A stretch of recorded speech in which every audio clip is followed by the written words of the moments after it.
Oh, yeah.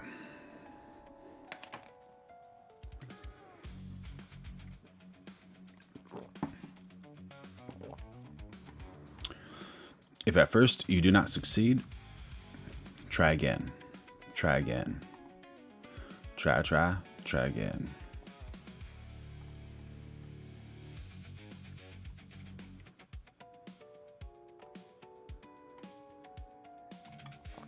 No reason not to. Just keep on going for it. And we're going to have an amazing one tonight, like we do all the time.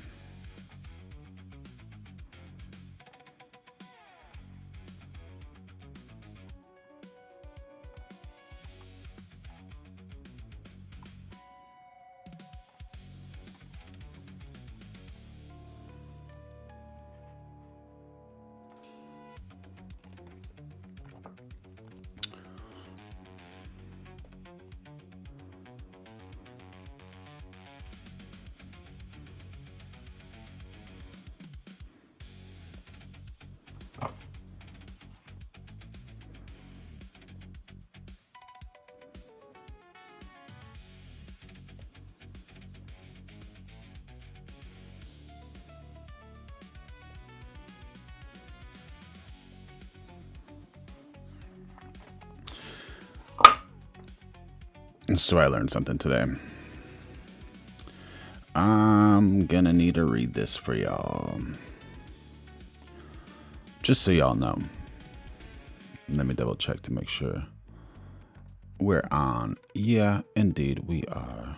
Again, amazingly. Let me double check to make sure this is in the right. Yep, it's right.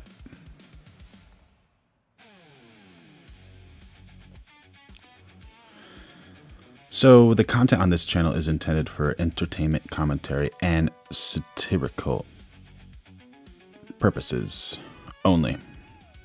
Views expressed are opinions, interpretations, and comedic takes on publicly available information, and should not be taken as statements of fact. This channel may include parody, exaggeration, and humor in the style of political satire. Any references to individuals, organizations, or events are part of a commentary and are not intended to assert factual claims. Nothing presented on this channel should be considered legal, financial, medical, or professional advice. Viewer discretion is advised. By watching, you acknowledge that this content is for entertainment and commentary purposes only. With that said, let's get on with it. Let's get on. How's everybody feeling? Happy to have you all back.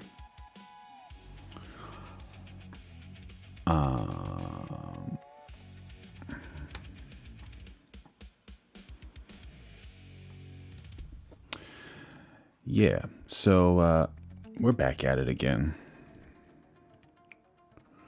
And let's see how we can navigate through this this nice little thing that we have going on over here.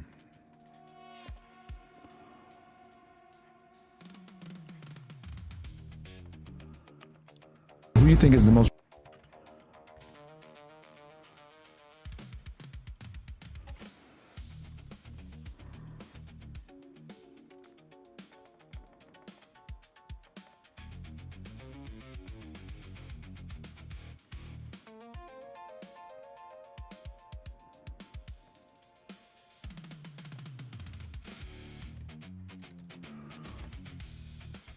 So I've been extremely interested in this chat with Myron Gaines and Candace Owens. And they're such polarizing figures, the both of them. And this should be extremely fascinating. It's responsible. Why would they want him gone? I think Charlie was not allowed to be anything but a Christian Zionist. And he was... Was that true? Do you think he wasn't allowed to be anything else? It's a pretty bold statement, right? Changing in the last few weeks. Everything began ratcheting up after Tucker Carlson hit the stage. That pissed them off. It was like a full court press effort to lie about What happened there? Tucker Carlson hit the stage. everything. I do not like the way Turning Point is behaving. I've made that clear, and nobody is going to emotionally manipulate me and tell me to attack Turning Point would be to attack his legacy. Charlie. Oh my goodness. You think that's accurate? Because he was a part of Turning Point, of course, and he created it and was a powerful figure within it. But how much has it changed? The content, delivery. He told me years ago he was having a ton of visions and was telling me Turning Point was going to be the death of him. He knew he was going to die young, and strangely knew that I was going to be the only person to defend him. Oh my goodness. Candace, thank you for having me here. I'm excited, and thank you for making it work on short notice. Of course. What do you guys think the numbers are, like, from that?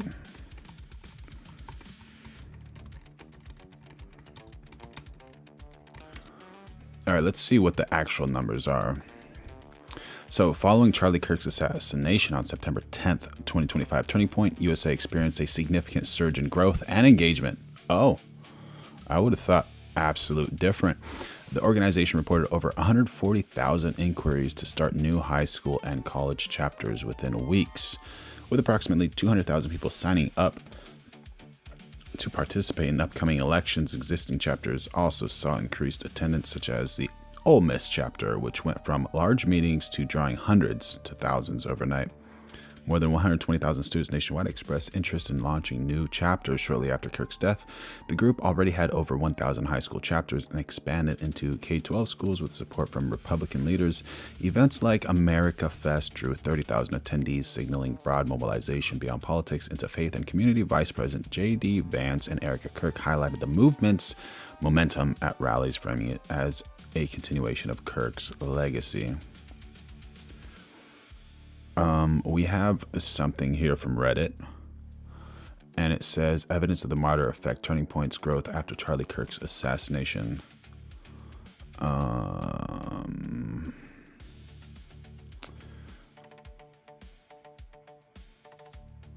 2025, and he passed on September 10th, 2025. So let's see. July, August, September. So right after his passing. That's very, very interesting. Of course. These are crazy times, so I totally, we got to be careful about where we're at, right? Right. So it's been a while since we last spoke. Last time you were on, I remember we did After Hours where you were saving a few women's lives. And I did want to tell you this on camera. One of the girls that you spoke to actually quit OnlyFans on that day. That's wow. cool. Yeah. It was a good conversation. Yeah. I feel like a lot of people think that, I guess, those conversations are not worth it or the show is all theater. But for me, I want to sit across from these young women because anybody's life could have ended that way. You know what I mean? Like I could have ended up being one of these OnlyFans girls if there weren't so many like life interventions, because it's just being sold to women so much that this is the easy way out. You know what I mean? Yeah, absolutely not the easy way out. That's like the worst way to actually pursue your life, honestly. So yeah, but I wanted to make sure I told you that, on camera, that she literally quit like not too long after you did that show. So that's great, saving lives. Yeah, showing how much of a voice she has and how much influence she has, which is great. So kind of with that, I saw that you had did a debate on Jubilee with a bunch of feminists. Obviously, we're in a modern day age. Things have changed quite a bit. We've both been pretty critical of feminism, but I think with what you're doing, you're able to really reach a demographic of women that just guys like me and Andrew Tate and others just aren't going to reach. Absolutely, and people want to listen to her because she is a female. Terry says the United States is a pornified society. Unfortunately, man, 100% it is. Like, it's a disease that has really ruined the mentality of so many women and men in the United States. It should be gone.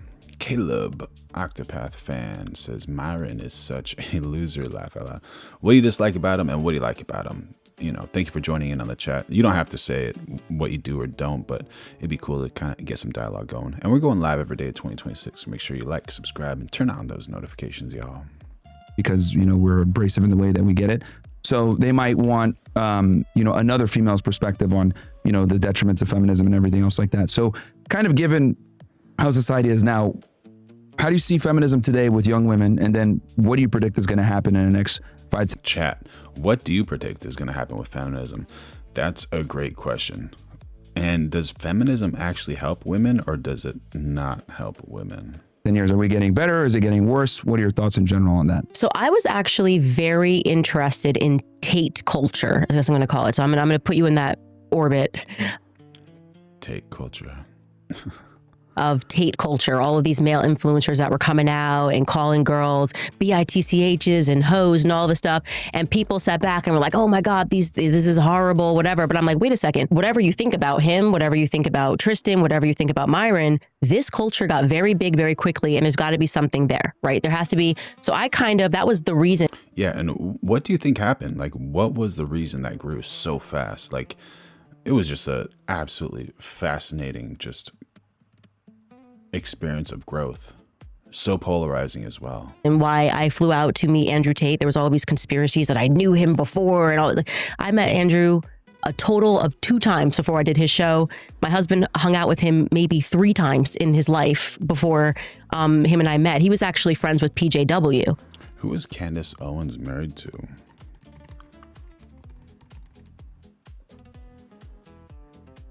Candace Owens' husband is George Farmer, a British-American businessman and former CEO of the social media platform Parler. They met in December 2018 and got engaged just 17 days later via FaceTime. Engaged on FaceTime. Marrying in August 2019 at the Trump Winery in Virginia. George Farmer was born on July 7th, 1990 in London. Makes him 35. Approximately. London to Lord Michael Farmer. Oh, Lord Michael Farmer. If you're a lord in England, what does that mean? Being a lord in England generally means holding a title of nobility within the British peerage system, which includes the ranks of Duke, Marquis, Earl, Viscount, and Baron, or being a life peer appointed to service to the country. While historically these titles granted significant land ownership and political power, today the title primarily serves as a symbol of prestige and social status, with most legal powers having been curtailed. All right, so he comes from a very successful family. All right.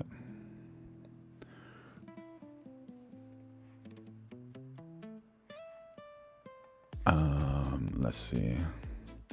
I think part of Loki says, I think part of a reason they always trying to be equal, but then use what they are to get what they want. But it's many other reasons. A Square 2034 says, look who her husband dad is and what club they're in. Dudes dig deeper. She's a shill too. Oh my gosh, bro. Make sure y'all like, subscribe, turn on notifications. We're going live every single day of 2026. And we're getting some awesome information like we just did from A Square 2034. All right, so let's look up Lord Michael Farmer's dad.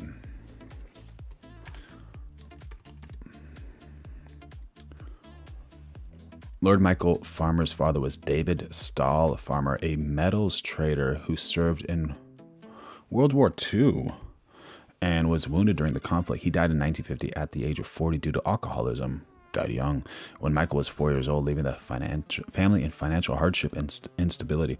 David S. Farmer's struggles with alcohol contributed to a violent, chaotic childhood for Michael and his sister Susan, marked by poverty and neglect. Despite the turmoil, David's work in metals trading provided Michael with early exposure to commodity markets, which influenced his later career. Michael and his sister narrowly avoided being removed from their mother's care due to her own alcohol issues. So both parents were alcoholics. Oh, you know what I could do? We can always go to this website. Let it sink in. Let it sink in. And we'll look him up here. And how much of an American chicken farmer's equipment is truly American?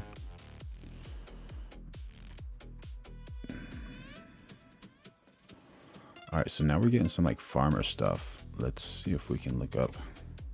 If we put quotes on the first part and the second part.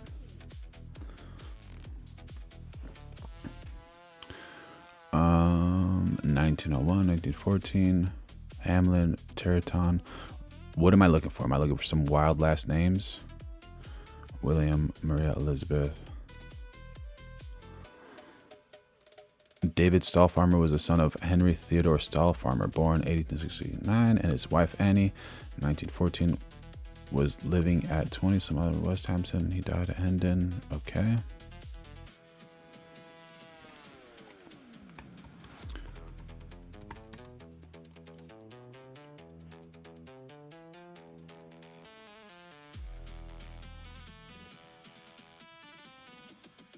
Oh.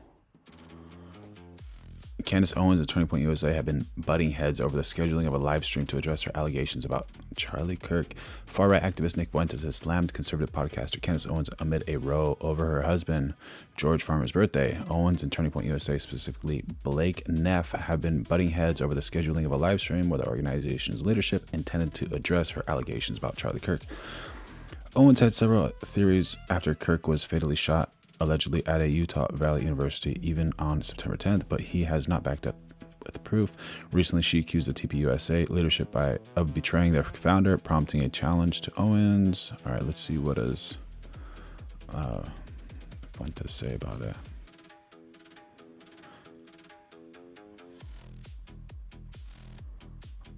Okay, so they're talking about him lying about his birthday.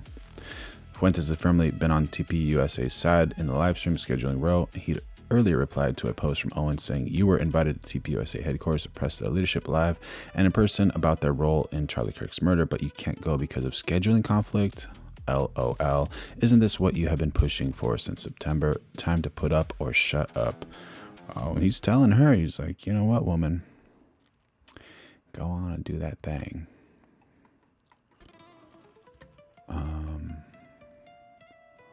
All right, so this is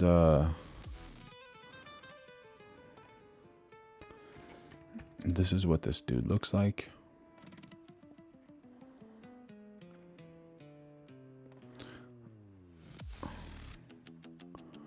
This is them together. They look like a nice couple, right? Very cool, very cool. And that's how I met Andrew. Gotcha. Like, so my husband was actually friends with PJW. And I just wanted to know what it was, because I'm never a person that will dismiss something on its face and call it a name. Like, there has to be some substance here. And what was actually happening was you got Andrew Tate and Tristan Tate and you got Myron Gaines because you perpetuated a culture of Lena Dunham. She said you got Myron Gaines? She's talking to Myron Gaines. Right? So you're acting like men just got tired of it is what happened. And finally, men looked around and somebody stood up and said, it's actually okay to be a man and you don't have to listen to any of these women. Now, you may not have liked how they said it. You may not have liked that they were doing this on top of Lamborghinis. But the reality is that what sat beneath that was a horribly toxic culture where women were dictating the terms to men, and every time a man did something that actually felt natural to them, you called it toxic masculinity. How did that even start? That whole thing where like the women start to wear the pants in the relationship and do all those types of things, like they're building the foundation to these houses and building the roads and, you know, doing the heavy lifting and all that type of stuff. Not to say women are not important. Women are extremely important, but it seems like this feminism movement has really destroyed so many relationships and potential relationships and thought processes. Do you think it's mostly from the media, or what do you think it is? We're going live every day of 2026. Make sure you like, subscribe, and turn on those notifications. And books were written, and Lena Dunham is writing articles, and there's a show about this, and Lena Dunham's naked on Instagram. I wrote a whole chapter about Lena Dunham in my book, and she's naked on Instagram. And naked on Instagram? What in the world? Lena Dunham? Dunham? This girl? Yeah, God bless Trump. Oh my God, bro. 3.1 million followers? Fame Sick is out.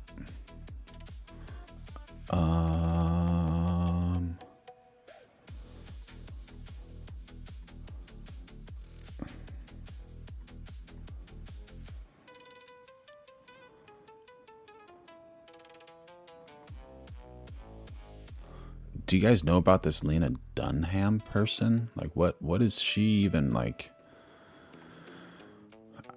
I think I've heard the name, but I have no idea who she is. And I'm not roasting her, but I'm just like trying to figure out what she's talking about, dude.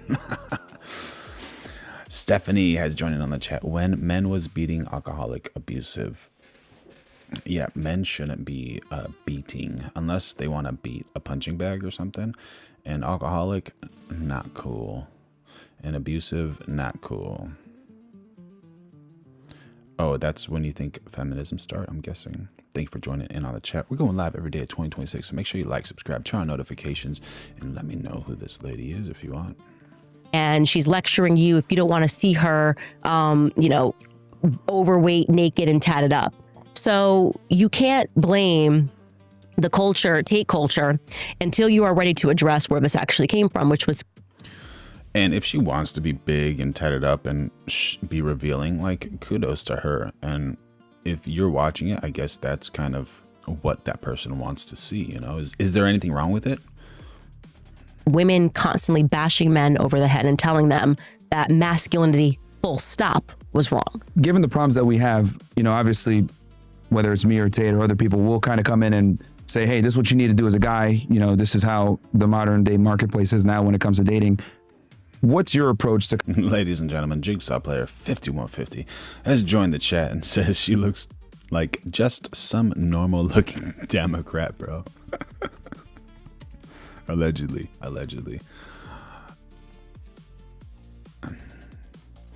Can you see it? Thank you for the smile. We got the best chat in the world. We're developing the best community here, y'all. Kind of combating this problem from a female perspective? First, you have to understand the origin of feminism, right? You have to understand that this was not a culture and an ideology that came because they wanted women to have equal rights with men, okay?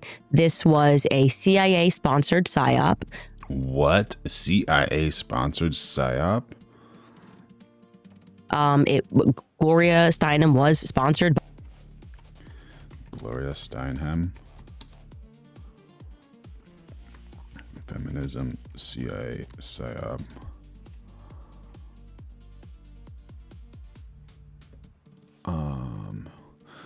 Gloria Steinem is an American journalist and social political activist.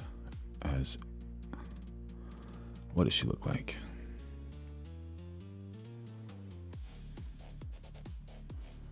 Okay.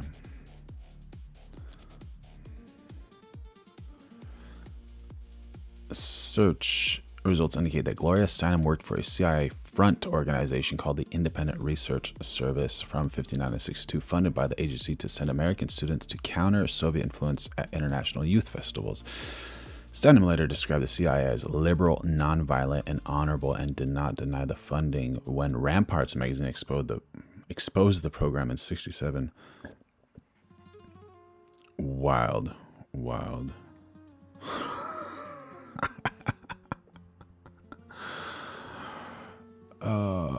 Dallin1213 has joined the chat. What juice is she drinking? Oh yeah, bet she has victim mentality as well. Oh, for sure, bro. Those donuts are victimizing her. Carbohydrate intake, allegedly. During World War II, the women had to work in the factories building tanks. Remember Rosie Riveter? After the war, the women were expected to go back to the home and cook and clean. The ladies basically said, F you. Like, let the men do that, right? Okay. That makes sense. Thank you for joining in on the chat, Tara. Yeah, seems like it. That seems like a very possible one.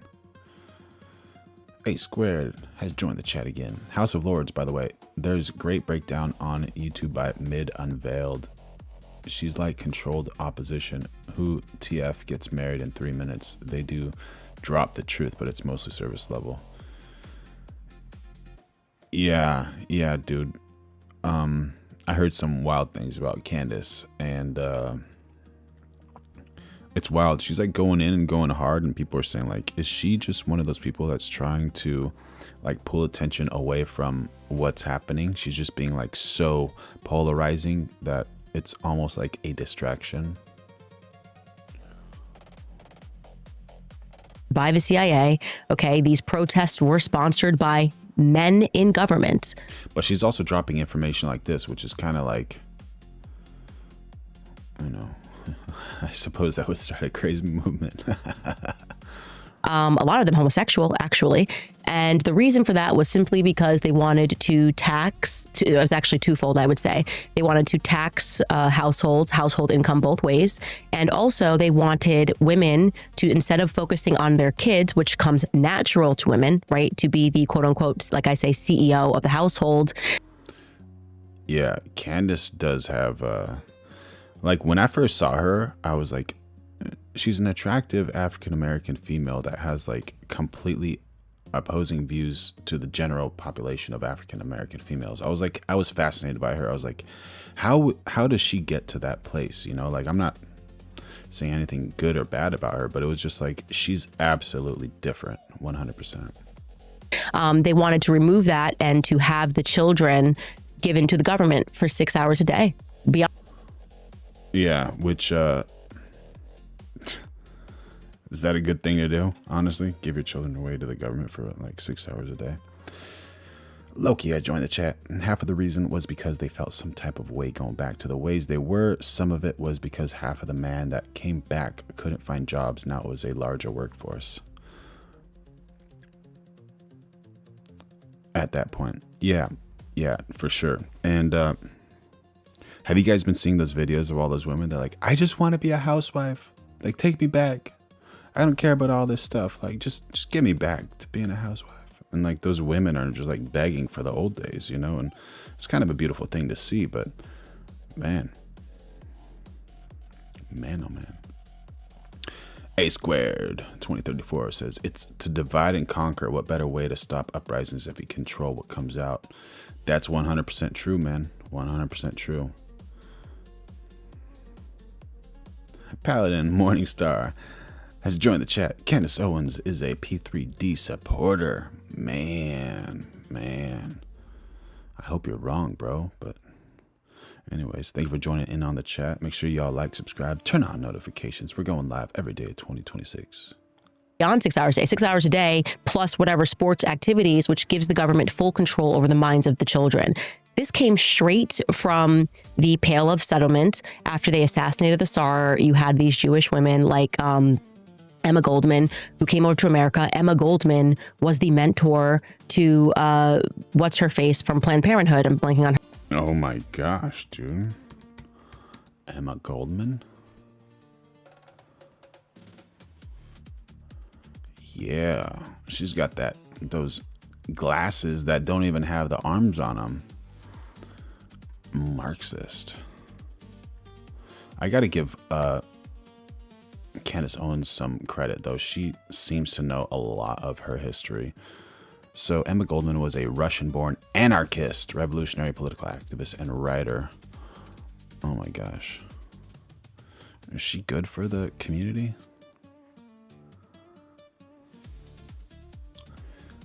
A squared says she flipped.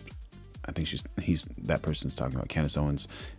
She flip-flops a lot with her views. When she first come on, she was Democrat. I didn't know that. It's like Democrats don't stop eating. Jigsaw has joined the chat. I don't get Democrats. They let in millions of illegals who hurt and kill our kids and then protect them when authorities do show. Yeah, man, that's a little weird. And is that also a psyop? Like, is that really honestly happening? And how can that be stopped? Like, that's just horrible, man. Horrible. Yeah, any Democrat can explain that to me because I don't get it. Yeah. Any Dems in the chat that can properly explain the reason they let in illegals to hurt and kill kids and protect them when authorities show. Big L for those Dems that want that. her name for a moment. I'm going to say Margaret Sanger. That was her mentor. And so this was, in fact, a very radical communist movement that came to America and sought to overthrow families, family institutions, strong men. And that's the worst thing, man. Once they start to destroy families, everything goes downhill. And I've seen that in like high school wasn't that much, but in college it was like definitely like there was a huge agenda to like just try to rip apart families. Like, you're this way because your mom did this. You're this way because your dad did this, or your siblings did this. And they just want to create like this sense of individuality that wants to pull families apart, which is horrible. Feminine women stands in the way of government and absolute. A Square says, dude, what are you talking about? Your prez hiding the biggest traffic operation and you care about kids. Which traffic operation are you talking about? Please let me know. Chris has joined in and he says the majority of illegals will vote Democrat. Yeah, because they get paid to do that. Did you guys see that? That woman like standing on the side of the road giving people 5s and 20s just to vote Dem? Wild.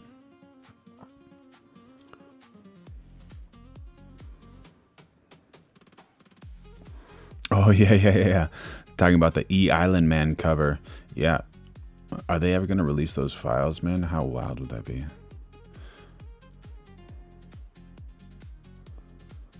Oh, Sean Hawkins has joined the chat. Trump tore 150,000 babies away from their families in his first term. How?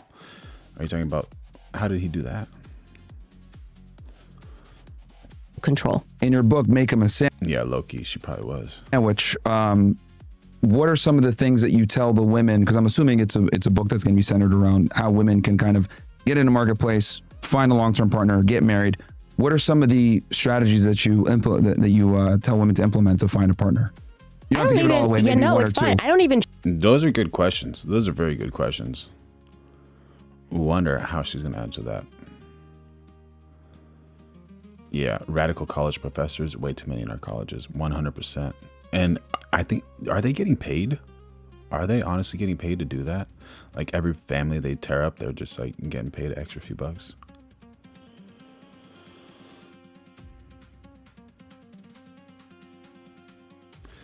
Sean Hawkins says, illegals aren't allowed to vote by law. You are a liar. That never happened. Typical MAGA. Can't be honest.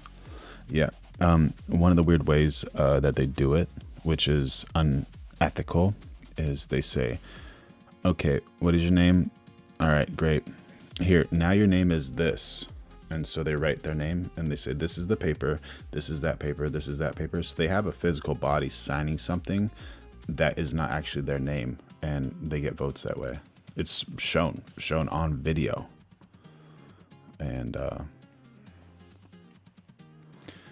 Trump's separation policy at the border. Trump is a monster, and if he bombs civilian infrastructure, he's a war criminal.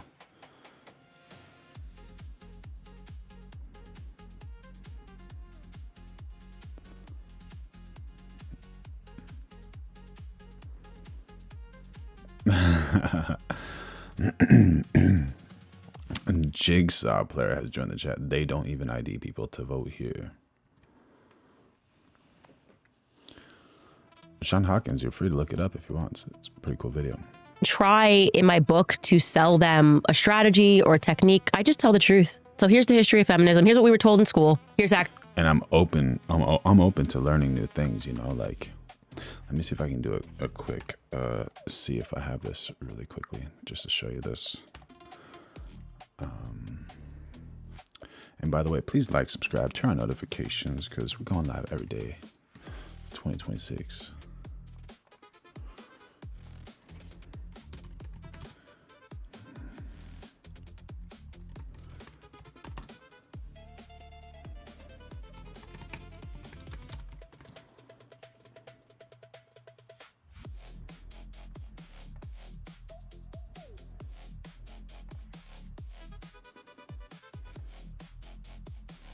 All right, so I haven't seen this video, but I think this might be one of them.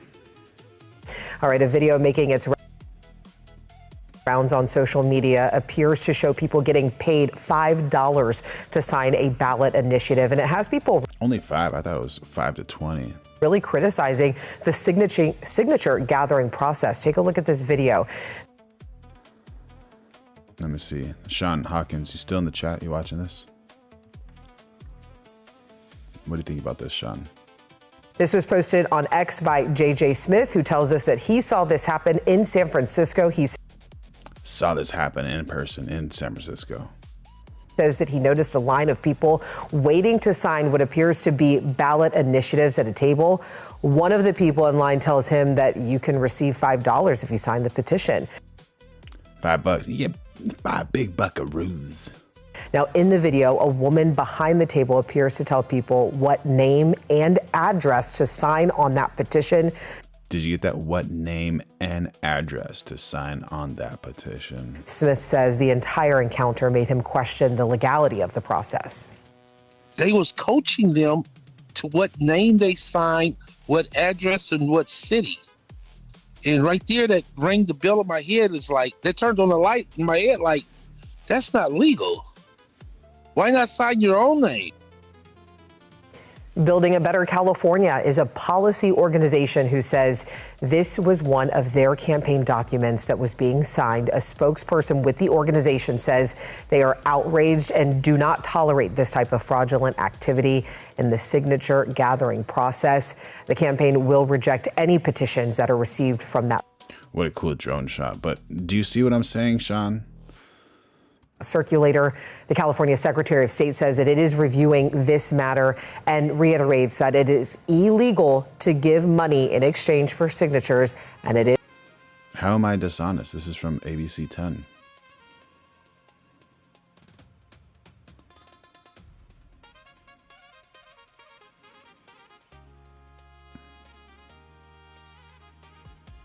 Is a crime to sign or file petitions that is known to have forged names, so just don't do it.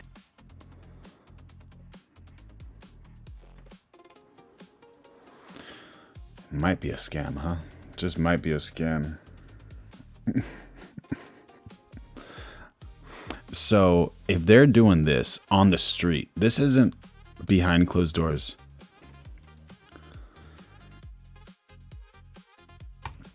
They're doing this on a main street. You saw this. Just walking by, hanging out. This is like a building. And right behind this guy, look, this is a street right here. This is probably, it's in San Francisco. This is, what, 11 o'clock? Maybe 2 o'clock, 2 in the afternoon? Come on. Come on, y'all. Come on. Sean, and if you have an idea, let me know. Send me a link, man. I'm open. Flossing daily. Yes, John Briggs. Gotta floss daily. Absolutely. Do you floss daily? Water picks are really great for flossing. Actually how it went down, right? Knowledge is power. I give them the actual statistics of the fact that what was sold to you was you were going to be just like a man and you were going to be happier. Women are actually. A Square says, dude, both parties suck, but you're just spreading lies for the E Island Man and Bubba's BF. Who are you referring to? Are you referring to me or to Sean or somebody else in the chat? Thank you for joining in on the chat. Make sure y'all like, subscribe, turn on notifications. We're going live every single day of 2026. More miserable than they've ever been. If you go back and you ask most women about their grandmothers, they remember grandma being happy, right? So. Yeah, Craftsman has joined the chat. I'm like the host. If they're doing this in plain view, they're doing everything. Thank you, John Briggs. You have a good day too, buddy. Thanks for being here. So what they actually sold to you, now you've achieved this equality, quote unquote equality, and women have never been more miserable, and women are popping. Women have never been more miserable. Seems like it. Yeah. Nick Shirley has changed the world by Priority Male TV. Absolutely. 100%. Jasper Milan has joined in on the chat. How you doing, buddy? Oh, okay. So whenever you see restream, after restream, there's an @ sign, and so basically it collects all the chats, and after that that's the person, because restream just streams from vertical YouTube to horizontal YouTube, so it's all YouTubers. Sean Hawkins 66633 says, "You are dumb and dishonest and very gullible." I wouldn't disagree with you. I'm not the brightest, but I try to be honest. So the second one, I try to be honest. And gullible, I guess I can be gullible, absolutely. But I'm open to learning new things. You know, if you have great data to back up things, please let me know. Like, we're developing an amazing community over here, and I'm super excited to learn new things and to see where I am wrong. So send me a link. You have my Instagram. You can send me a link on Instagram. I'll open it up, or send me a title that I need to look up. I'm good for it, man. And we're going live every day at 2026. So make sure you like, subscribe, and turn on those notifications. More pills than they were popping, and finding it harder to find a partner and wondering why. Hey, Tara Matthews, how are you? Well, it's because you attack. Jigsaw player 5150. Allegedly, bro. Allegedly. I don't know for sure. Act natural masculinity. You told men that they shouldn't be allowed to lead. Women have to lead, and actually, you didn't want that, right? Yeah, absolutely. Are women natural leaders? Women are natural leaders to their children when they are guided by their husbands, 100%. You think about who creates the most criminals in the world, single women or single men? And the answer is single mothers create more criminals. And that's nothing to say about women in general, but you need to understand the nature of women. Women have this loving nature, and they don't necessarily have this discipline and structure nature that they receive from the man. And on the flip side, men don't have those loving natures that they receive from women. So this is absolutely accurate. Yeah, Andy Felix has joined the chat. Not trying to be political, but why is it illegal to put ranch dressing on pancakes? Yeah, somebody in the chat answer that. You were convinced psychologically in a classroom, as I was back when I wanted to be a feminist, or I thought feminism was cool. Oh man, we have Jasper Milan in here. Being one of the South Africans that knows about our genocide here firsthand, I want to thank President Trump on being light on our plight here. So grateful. Awesome. So happy to have you here.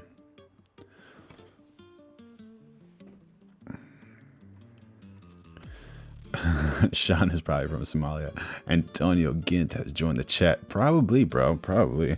And maybe we're all just working for Antonio or for Sean right now, because where a large majority of our tax dollars go.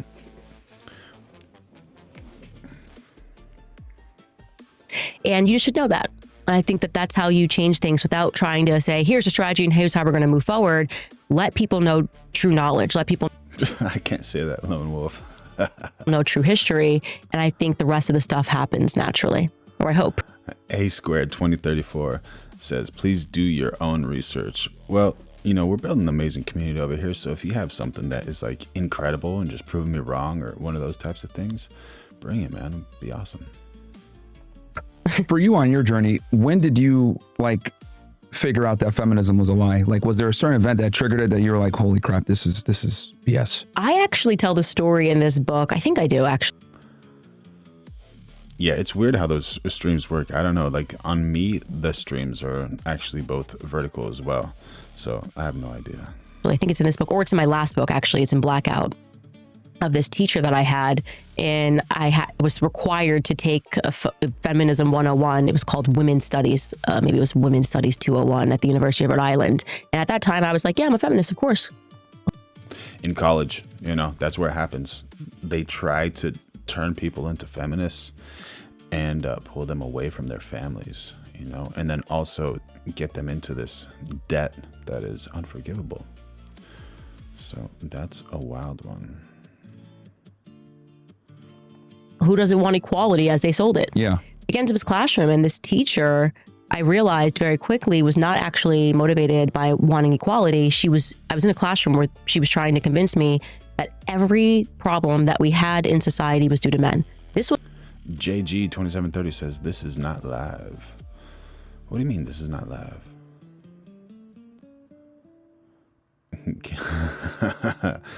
Murder Magic Trick says, Candace is literally her ancestors' wildest dreams. Oh my gosh. Yeah. You never know what her ancestors are like. You never know. You never know.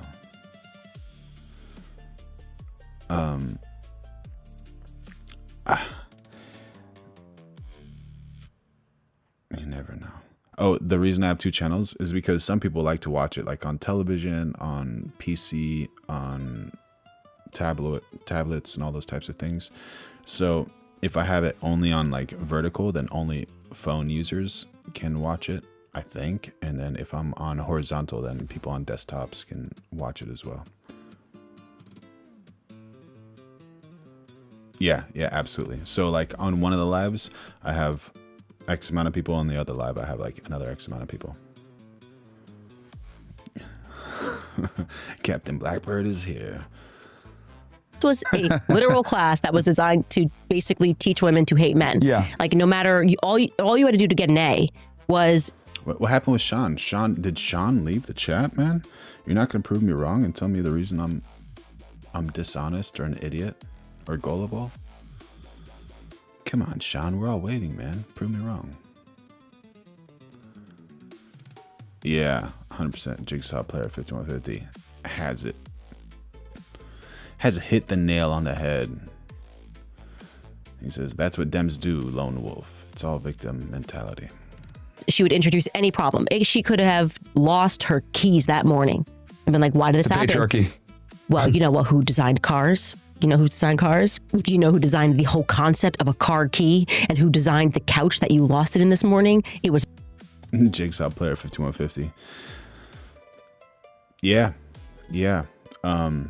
They're not going to answer your question, and you're going to be considered a racist if you just ask them a question because you're asking them a question, or a sexist, or whatever ist, some type of ist, because they're just so sensitive and they hate everybody and they hate themselves, allegedly, from what I heard. I don't know for sure. It became to a point where for me it was like laughable. Yeah. But there was this one particular class where it clicked for me because when I was in college, I had an eating disorder. So I was sitting in her class and I had an eating disorder too, for sure, man. Eating disorders are not fun. If you have an eating disorder, you need to know that you got to love yourself, and you don't need an eating disorder in your life. I was anorexic, and she gets into this topic of anorexia, eating disorders, and she gave us some statistic about the amount. Mikey Pissboy has joined in the chat. Devolution, what? A devolution, a passing down or descent through successive stages of time, a process transference as of rights or qualities to a successor, delegation of authority or duties to a subordinate or substitute. The percentage of women that have eating disorders, and I'm making this up now, but it was 40 years of nonsense. These generations now are the same pile of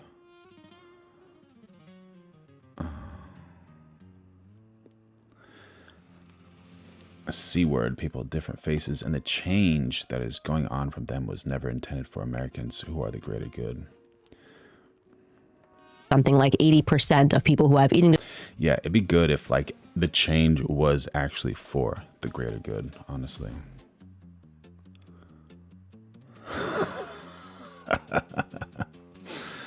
I'll take being a racist, transphobe, whatever else you can come up with, but I still want some answers, you crazy lib turds. That's hilarious.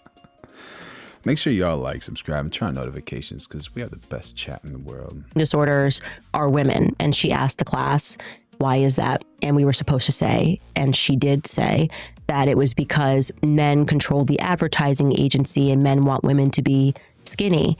And it had literally, I'm sitting here having this experience, nothing to do with a man. Like nothing, no man said you're fat, you have to be skinny. That is completely made up. And I'm listening to her try to psychologically. Ooh, Crashman BR4MR says women are not taught to respect men when they're young. That's probably very accurate. Seems like a lot of women are kind of taught to be like princesses and you get whatever you want and those types of things. But yeah, imagine that if they're taught to respect themselves and men as young. J Tay says, can you record everything? Got a Google no intelligence? What do you mean by that, buddy? Yeah, and we do, Craftsman says, but we do teach our young boys to respect women 100%. Convinced me that my eating disorder came from a man when it just factually didn't. Most people who suffer with anorexia know it's a control mechanism. It actually has nothing even to do with weight. It just is like, this is the one thing you can control. And I just kind of called her out on that and I raised my hand. I was like, whoa, wait a second. Okay, well, let's look at another statistic. What percentage of people are juicing up with steroids? Ooh, Kizzy 5386 says, women are taught that men are dangerous because they are. The problem with that statement is you say men are dangerous. You don't say some men are dangerous. And I think you would be much more accurate if you say some men are dangerous. Or you can say some idiot men are dangerous, which, you know, would be completely accurate. But also, what position do you put yourself with these men? You know, you got to think about that as well. But unfortunately, you're right. Some men are dangerous, and especially to women.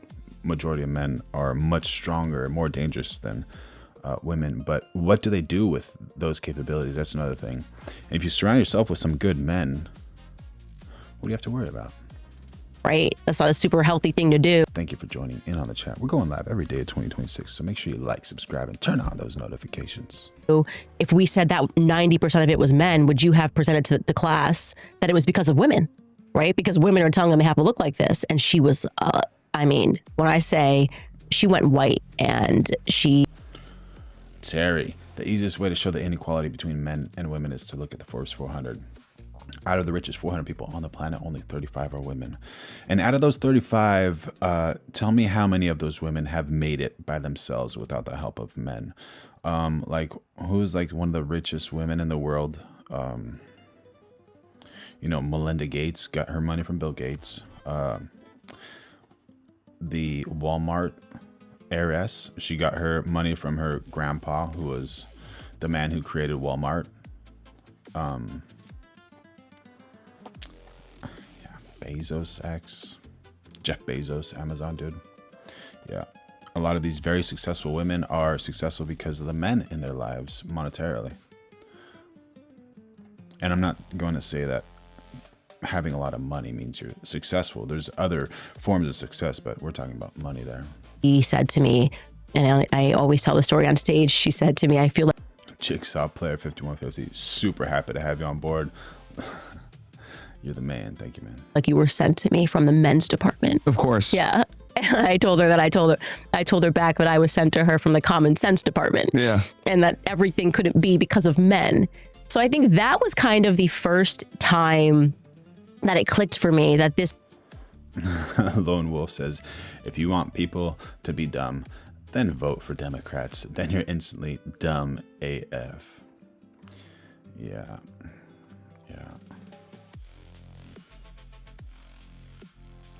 Kizzy, we don't know which men will be dangerous and when. All men are capable of being dangerous. Yeah, you can kind of tell. You know, that's the reason people have friend groups.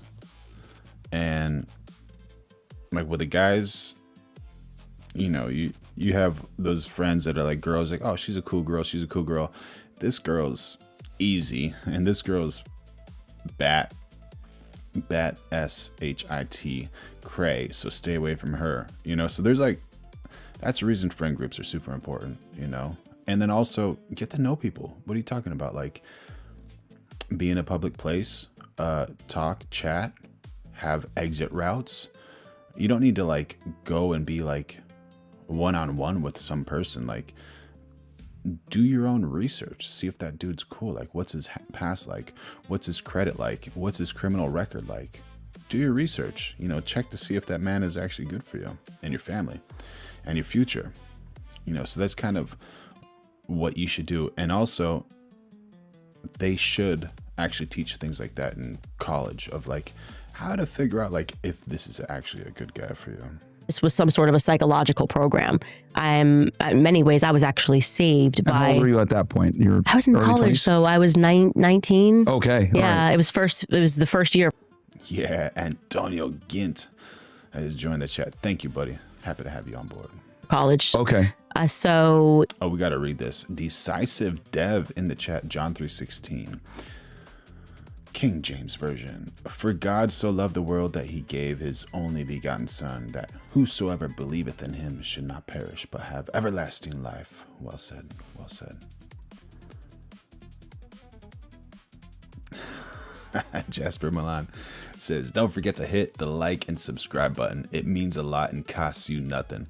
I love you all. Yeah, it was a prerequisite.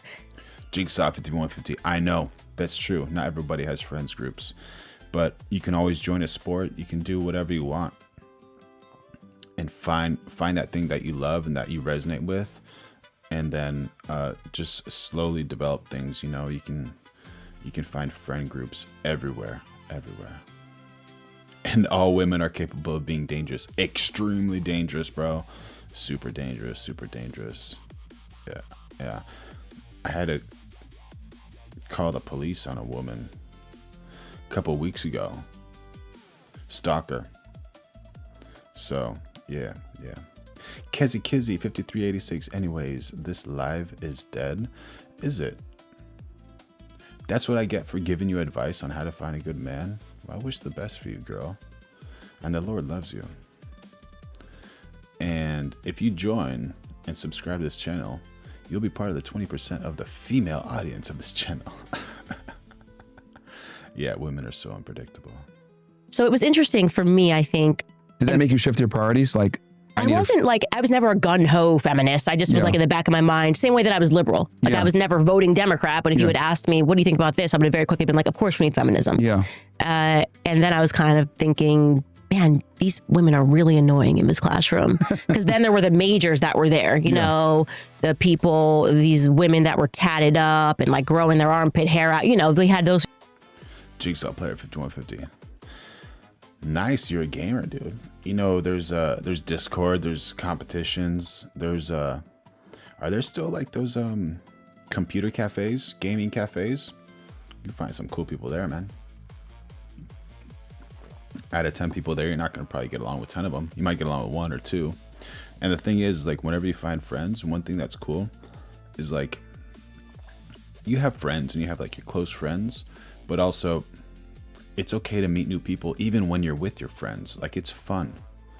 And being social and communicating, like, what's the worst someone's gonna do? Like, call you an idiot? Who cares, man?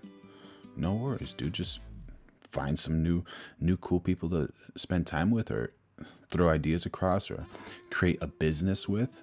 Do something like productive. It's all good, man. People in class, and I was like, I don't like any of these people. So it made me think that there was something more to the feminist movement, I think, which was indoctrination. Interesting. Okay. So I think you've been able to. Yeah, a lot of women are about money these days, unfortunately. And it's so wild. Like, I've been having this idea of just going through and doing like the before and after of like a woman who like is there for like true love, which is super rare.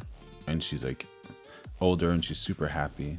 And then another woman who's just like searching for that love, and she's like on the Miami boat. She got the puffed lips and the altered chest and, the whole 9 yards. And she's like much older, sad, on pills, has a few cats, and just hates life in the world. You know, that's a huge possibility. Do what every woman dreams of: have a family, have children, have your dream man, but simultaneously being able to also, you know, run a business and do what you want to do. And I noticed when you were debating on Jubilee, some of them tried to say, "Oh, well, you're a hypocrite. You're over here." Ooh, it's a very, very fine house. It says, go help tote some boxes around at a food bank. Quality people. 100%, man. The more you can help people, they're just gonna love it, man. They're gonna love you, and they're cool people there. And yeah, you're gonna definitely enjoy yourself. That's a great point, man. Thank you for joining in on the chat. Make sure y'all like, subscribe, turn on notifications. We're going live every day of 2026. Talking about feminism being bad, blah, blah, blah, blah, blah.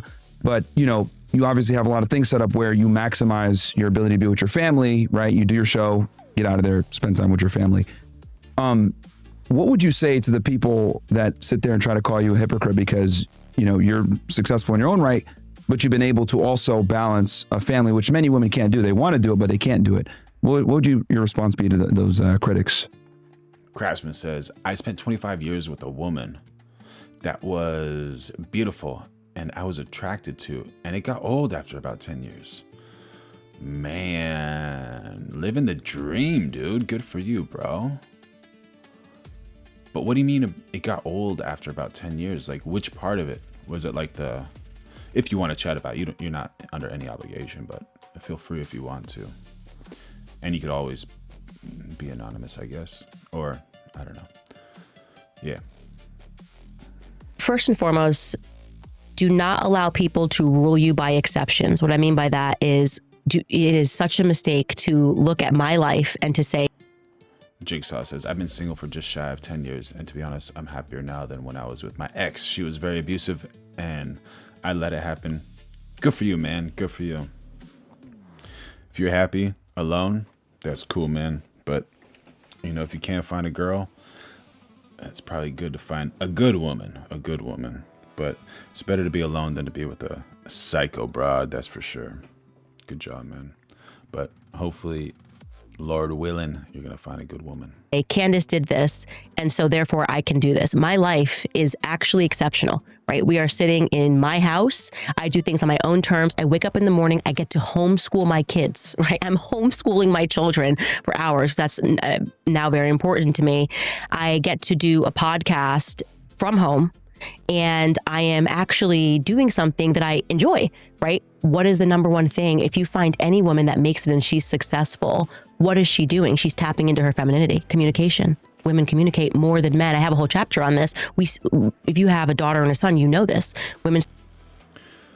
William Van Gordon. But it is funny how immature these people are, Democrats, socialists, that we didn't ask for. They resort to immature acts every time. No maturity. Insert name calling it. Yeah, absolutely, man. But I think that's like the motto, to be like kind of a pessimist, you know, just try to do like that pessimism comedy without being funny. I don't know, man. I don't know. Girls start speaking faster, and we will speak more words from men for the rest of our lives. And when you actually look, and I ask people in this chapter, who is the most, if I ask you the question right now, who is the most successful man in the world? Just give me your answer. If you have to name a couple of them. I was going to say, like, from a financial perspective? Yeah, sure. Full stop. If I said who's the most successful man in the world, who would you could say? say like the richest guy in the world, who would be Elon, even though it pains me to say that. But okay, yeah, no, but that's the right. You would say Elon, or you would say something based on meritocracy, finances. It's a very, very fine house. Absolutely. Yeah, that's unfair to put everybody in the same box. You're absolutely accurate. Say Jeff Bezos. Precisely. Everyone would say the same answers, right? Yep. If I ask you who is the most successful woman in the world, what would you say? That's where it gets true. Yeah, right. I see what you're saying. Like, what is it? Like, off the top of your mind, like what? Who the most successful woman in the world is? Your mother. Or any mother. A good mother at that, you know? That's what success is, being a good mom. what are the names that come to your mind? Yeah, it's an ambiguous, like, you're like, okay, well, are we going to go off career? Are we going to go off where? But Versus most a man, people it's would like, say like Taylor Swift or Oprah. These women are Beyonce. nowhere near the richest women in the world. Nobody knows the name of the richest woman in the world. And so I go about through this in my chapter. Yeah, you'd say Beyonce. I'm like, these are the names that you would say off the top of your head if I asked you. Craftsman, BR4MR. Yeah, you say S3X starts getting boring. You feel like roommates with kids. Yeah, man. I hear you. And you know what? One thing to consider is, say for instance, you don't drink water for like 2 days. I'm not recommending do this, but you don't drink water for like 2 days. Man, by the end of that 2 days, you're gonna be like, I'm thirsty. I'm gonna drink some water. So do what you will and what you want with that, but I'm trying to like say it in a way, but you probably know more than I do. Who was the most successful? Everybody knows the names of the most the richest men in the world, and yet nobody knows the names of the richest women in the world. Jigsaw, you dodged a bullet, bro. Well done, dude. Thank the Lord that happened. Thank the Lord, dude. Imagine if you were still with her. Oof. That would be bad. Good point. Right? Nobody knows the names of them. And the answer is a Russian woman. And I talk about this in my book. I'm like, nobody knows her name. And the women... Jodas Boys. How you doing? Thank you for joining in on the chat. What do you mean? What does my name mean? Or what are you talking about? What happened? that you do name actually all tapped into their femininity. Taylor Swift was writing songs about relationships. Mm-hmm. She was writing songs about looking for love, and women flocked to this. Oprah was communicating to the housewife, right? She was speaking about issues. They're tapping in actually to the one thing that actually you think they're standing against. Oh, they're the ultimate feminists. No, they tapped into their femininity and found success, actually. And women do not, when we think about success, we don't measure it in terms of finances. That's why these women, we think, are the most quote unquote successful women in the world. Mm-hmm. Whereas men naturally think finances. Oh, it's Jeff Bezos, it's Elon Musk. So I do a chapter and I speak about that in my book. Yeah. Jodas Boys. The name does have a meaning. 1337. If you look at it, that's kind of code for elite, which is elite, ELITE. And then plans is like plans, to make a plan. So that comes from like hacker or gamer words. And yeah, to have like amazing plans is really important for life.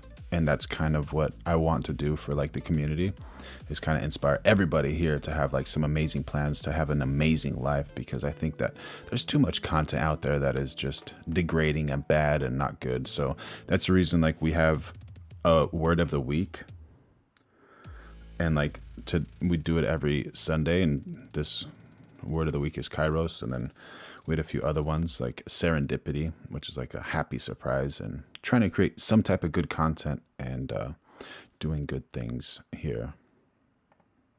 Thank you for the question. Make sure y'all like, subscribe, and turn on those notifications. About who the richest woman in the world is. And then the next 10 women who are the richest in the world are all rich because of who they divorced, right? Yep. Yeah. So what is the picture that we're recognizing here? We don't measure success in the same terms as men measure success, nor should we.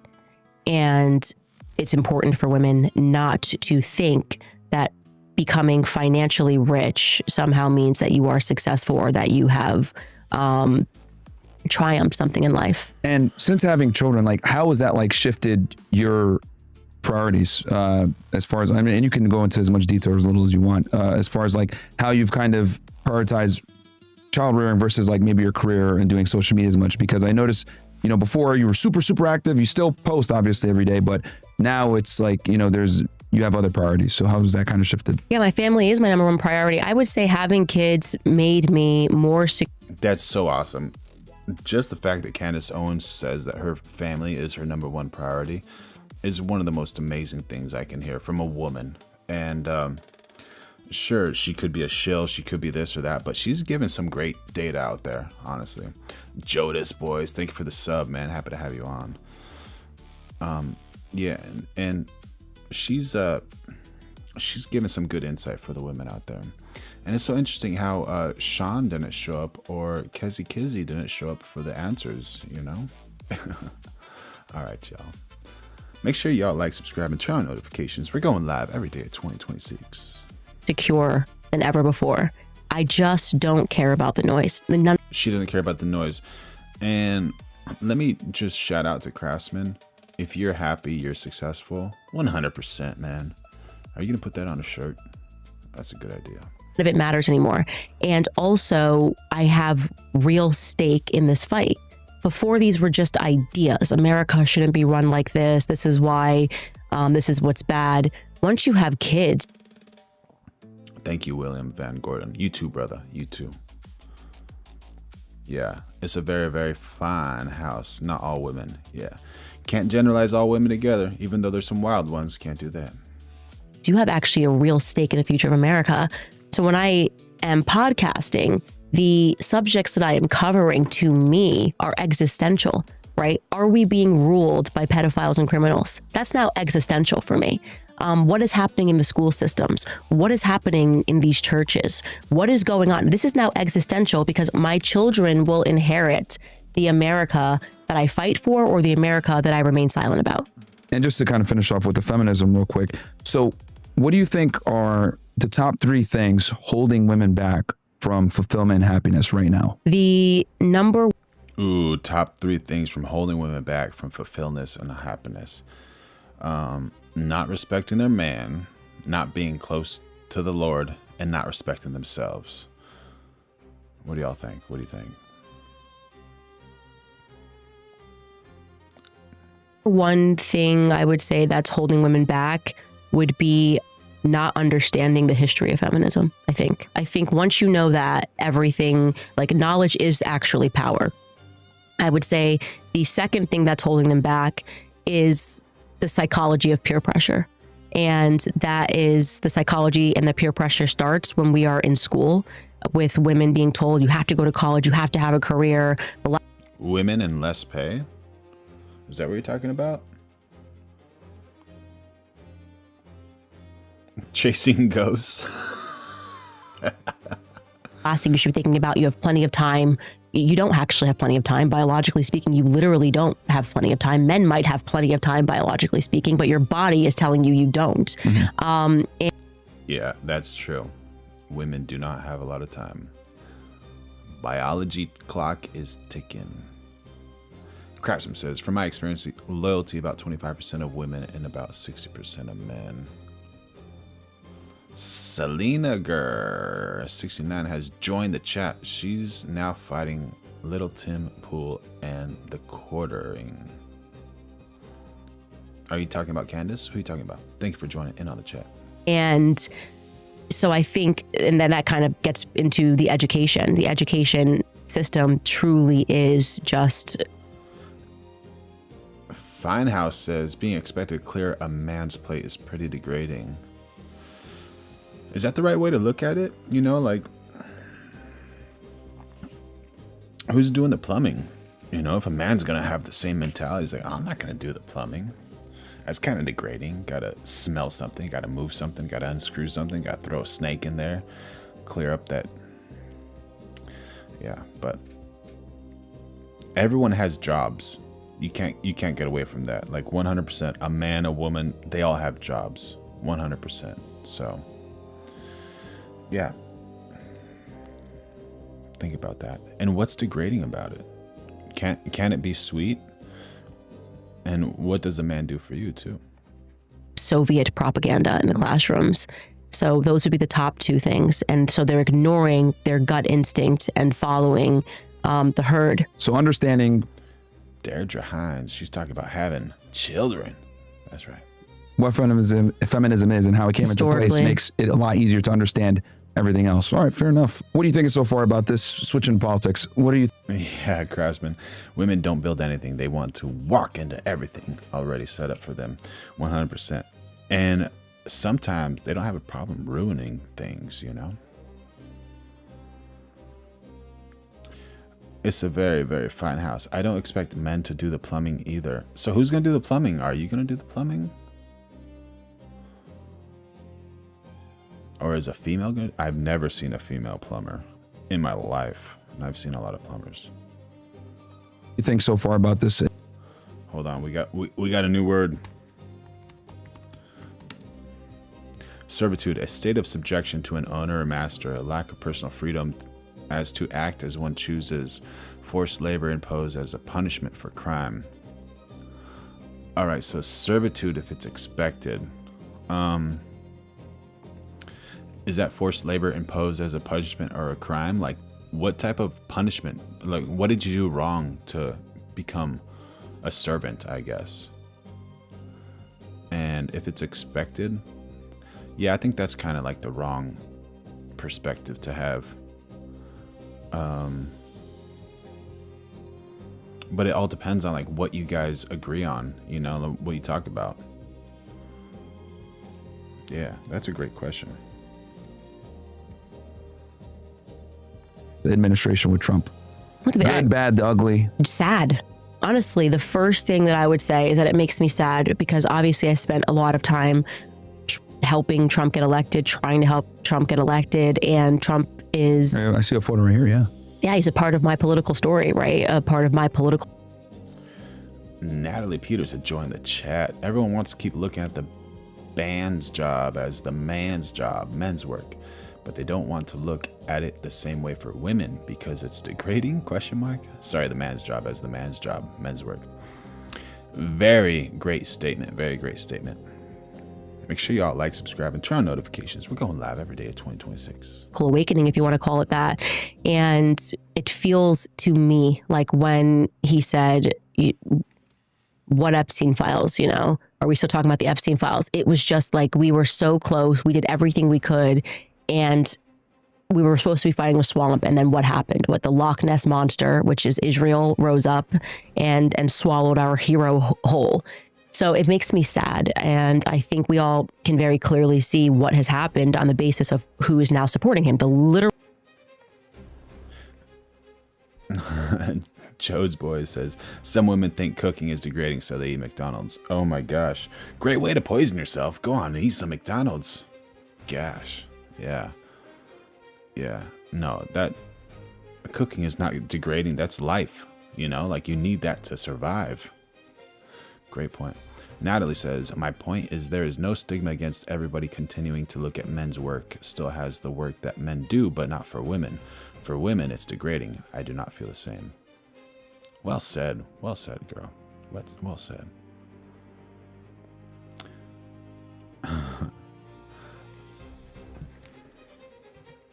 Literal Never Trump movement is now supporting Trump and telling us that we're radicals, the people who initially supported Trump. So there's been a complete flip, and they're trying to use this mechanism of psychology to convince us, oh, we just got here, but we noticed this rot, which is the original MAGA movement. It's completely ridiculous.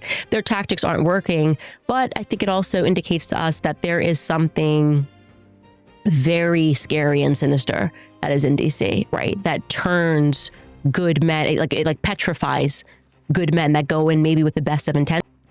Level unknown. Since you described what a slave is, what was the crime black folks committed to become slaves in America?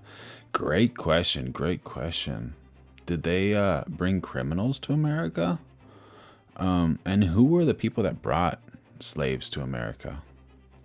Do you know which country or type of people did bring slaves to America? Great question, man. Great question. And then they see something else. Like, what happens to these people? We don't know. Like, where is, I mean, day in and day out, Kash Patel and Dan were saying, we're going to do this. We get to the FBI. Now, Smooth Bandit has joined the chat. How you doing, brother? How you doing? Good to see you. They look petrified. They look petrified, actually. There's nothing here, actually, to see about these Epstein files. What are you talking about? You kind of made your show off of what needed to happen with the Epstein files. So it's sad. So if you were to rate them, because people love asking me this question, so now I get to ask someone else. what grade would you give him right now at this point, based on, you know, obviously the Epstein files? I agree with you. It's a huge debacle. It's going to probably be a huge,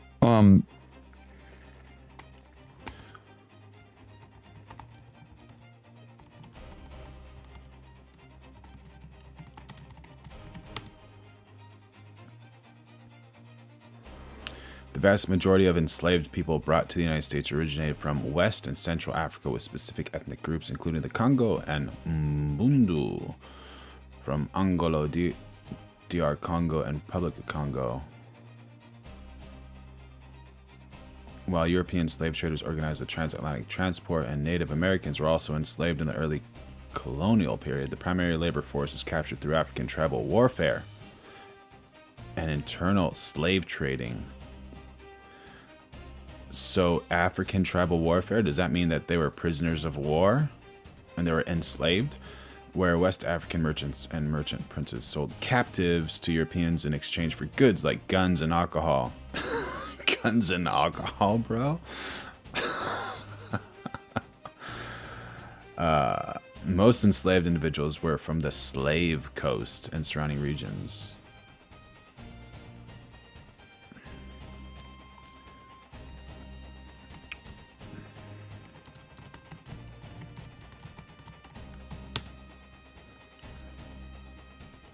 The word slave originates from the ethnonym Slav, reflecting the widespread enslavement of Slavic peoples in the early Middle Ages. The term first appeared in English around 1290 as sklav, derived from Old French esclave, which came from medieval Latin sclavus, meaning both Slav and slave. The linguistic evolution occurred because Slavs were frequently captured and sold into slavery by various groups, including the Holy Roman Empire, Muslims in Spain, and the Ottoman Empire, particularly starting the 9th century, while the Slavs' self-designation Slovenci, meaning the famous people or people who speak, comes from the Indo-European root clue to hear fame. The Latin sclavus was adopted by Western Europeans to denote captives from these regions, eventually becoming the general term for anyone in voluntary servitude. So,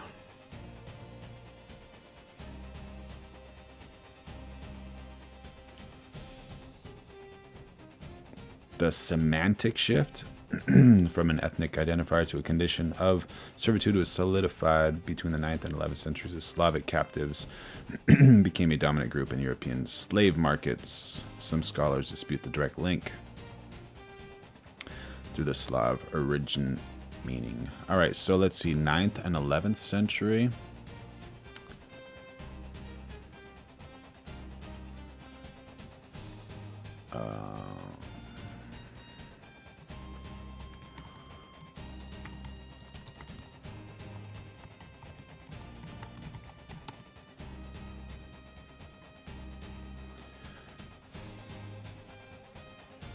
August 1619 is when they started to bring slaves from Africa to America.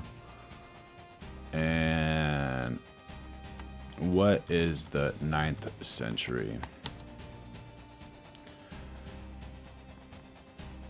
9th century is from 801 to 900 AD.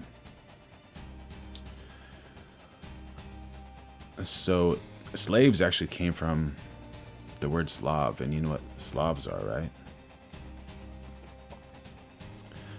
What about this? Which people were never slaves in history?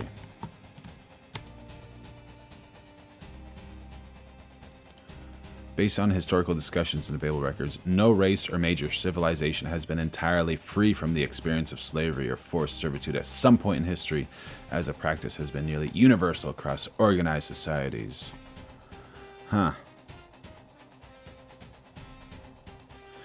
So at one point, every single person in the world was a slave. This was posted. Negative in his legacy at the end of the day.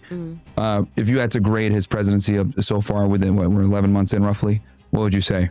So I would say I'm biased. So if you're asking me to grade, you know how you would have those teachers where if you would take a test and they would automatically flunk you if you didn't put your name on the paper? Oh, yeah. Yeah. The Epstein thing for me is like automatic flunk if you don't put your name on the paper, right? Gotcha. So if like I'm a mom now, so this was the most important thing to me was figuring out where the pedophiles are in our society. And That was your number one voting. this for me, becoming a mother, because you have to remember Epstein, and I did a partial series, a mini series on what we discovered about him. He just got pulled through the ranks, right?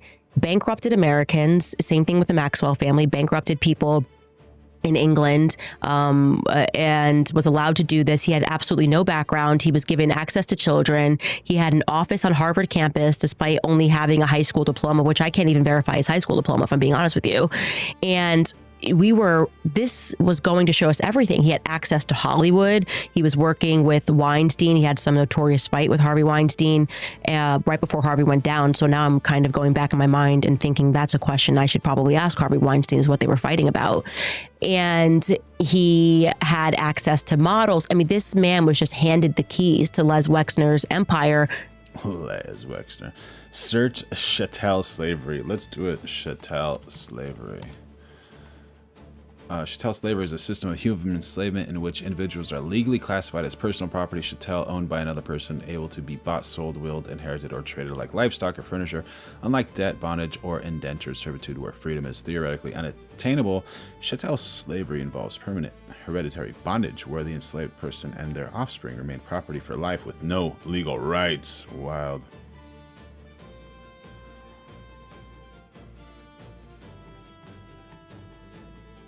Which even how that empire started has got a shady story with a guy who said that Les Wexner was the literal devil. He was the guy who controlled Victoria's Secret. He said, this man is evil. And then suddenly that guy jumps off the Golden Gate Bridge and decides to give his company to Les Wexner. That doesn't really make sense. What? What? Conspiracies, man. Conspiracies. Oh my gosh, dude. Yeah. Hey, I'm going to jump off this bridge and I'm going to give you my company, man. What in the world? What in the world? And so we had this rare opportunity to really understand how the Matrix was put together, in my view. And Trump took us to this line and then balked. And I'm not sure why he did. Okay. Maybe it's because he almost survived his assassination attempt. He survived his assassination attempt. Yeah, two of them. Two of them. And maybe they put him in a room and said, here's how it's going to go. Mm-hmm. So I'm going to try not to judge him because I don't know what he is going through. But for me, the Epstein files was a name on the paper. So what are your thoughts on the current news? Because it just resurfaced again. They're, in the process right now of getting everything classified. I understand that there were a bunch of emails that came out. And it's coming back up again. I can tell because I'm seeing nothing but CNN clips on it. Anytime they love to hit Trump when it comes to this Epstein thing. Mm-hmm. What are your thoughts on the latest information that came out recently with the emails and everything else like that? When he initially balked on discussing Epstein and Pam Bondi did the whole crazy bit, I was told that it was because there was donors he was protecting, and that makes sense to me. I have never felt, and I'm a pretty good vibe person, Trump's not into kids, right? Mm-hmm. So the nature of the emails, was he at a party when people should just think about that. When people say, oh, they exchange, like he was on his plane, never on the island, but like was on the plane, or was at a party. If you were you live in Miami. If you were at a party, the idea that somebody could be at any club that you are at or any party that you are at has somebody that's underage and looks like she could be 18. And You're welcome, Level Unknown. Thank you for joining in on the chat. Make sure y'all like, subscribe, turn on notifications. We're going live every single day of 2026. That doesn't really track to me as any evidence of anything other than the fact that he was at a party once and Jeffrey Epstein was very clearly running a sophisticated network and a blackmail ring. So I don't think that whatever they have on Epstein with Trump and Epstein is going to implicate Trump in any of that stuff. Yeah. And I've been around him. Trump. Jigsaw Player 5150 was saying, I was asking Democrats, why do they protect illegal criminals who come in and hurt and R4P3 our children?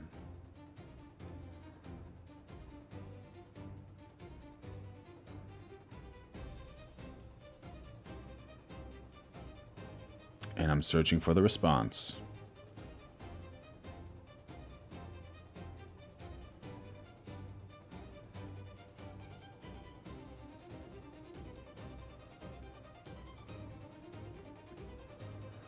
Did Nice House leave the chat?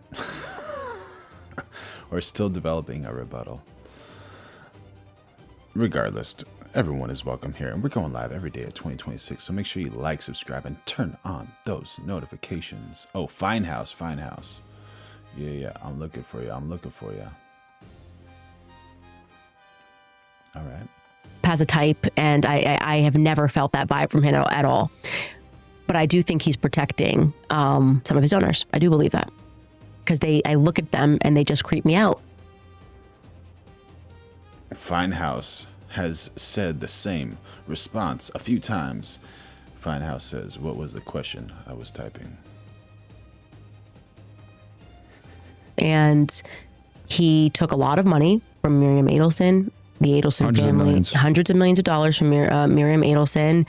And I think that's kind of the beginning of everything. So when they started leaking these emails, I read it as like a public threat to him. Maybe they're arguing about something in the background and he's holding the line on something. So because they obviously have all the Epstein stuff. He was their blackmail guy, you know?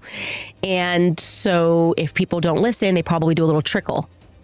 That's how I read it. I read it as like a public threat, and they want something from him, and they're going to be like, capitulate or we will hit you with everything they have. And we need to have a leader that says, just. Graham Lucas has entered in the chat and says, Trump only likes blondes and white.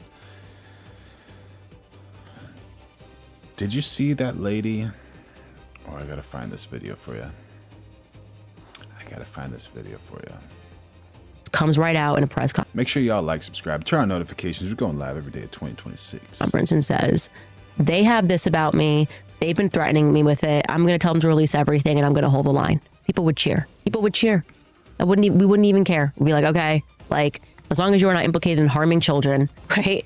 I can deal with you being at a party that Epstein was at and finding out that whatever it is that they have on you. That's my gut instinct about the whole thing. Yeah, no, I agree with you that I think he doesn't give me the vibe that he's like doing that type of thing with children. But I do think that maybe there's something in there that looks really bad optically, and that might be why, or to protect donors, like you said. Because I look at it like if there was something really bad like that, the Democrats would have exposed that during the Biden administration if there really was. So, that's another thing as well. All right, you guys, if your credit card balance is freaking you out.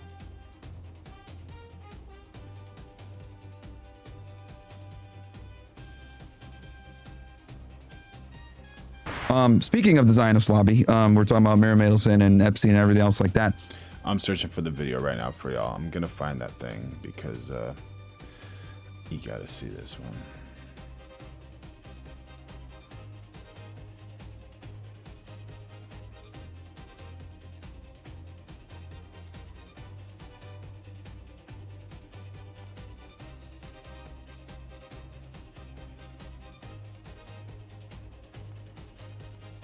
Last time we spoke, you were literally like a week or two before you left Daily Wire. It's been a while now. And obviously a lot of things have transpired, right? You've had a meteoric rise. Congratulations. Meanwhile, your opposition, Ben Shapiro, has had a meteoric downfall. Can you kind of take me through that day of what happened when, because I remember you had been in Miami for a bit, and then I think you might have went back to Daily Wire for like. All right, here you go. I found the video. All right, and there's actually an update. We got two updates. Fine House. She can't rewind this video. Fine House cannot rewind the video. Okay. What was the question? Jigsaw, thank you. Why block? That's my question. I'm a traditional Democrat, kind of left and moderate. Okay. So, Fine House just doesn't want to answer a question, which is fine. You don't really have to answer a question, I guess. But for the other one, who was the one that said Trump only likes blondes and whites? But anyways, here's the video for you if you think Trump only likes blondes and whites.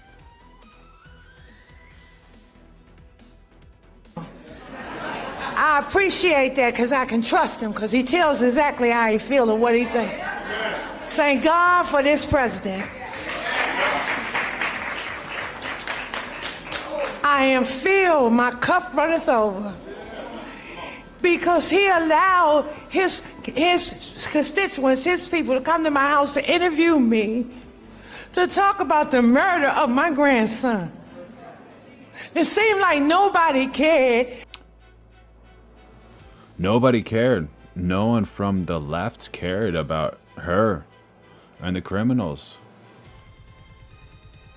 Yeah, jigsaw player. I think she's just it, they, that, whatever that is just a troll for right now. George Pellich. The evidence against Trump is held by the Mossad. The Dems or feds in general don't have access to the most incriminating, weaponizable evidence. Island Man E obtained with his honeypots. Yeah, those honeypots, I'll tell you. Life of bluegrass music Trump used to date black women. Yeah, there you go. And he was on a show with all these women of many different colors and backgrounds, and all these women loved him.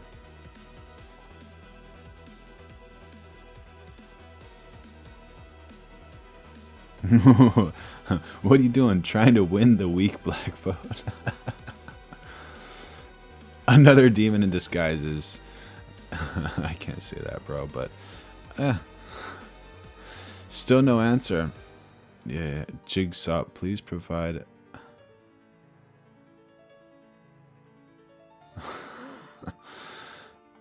I'm an advocate for murder. I marched.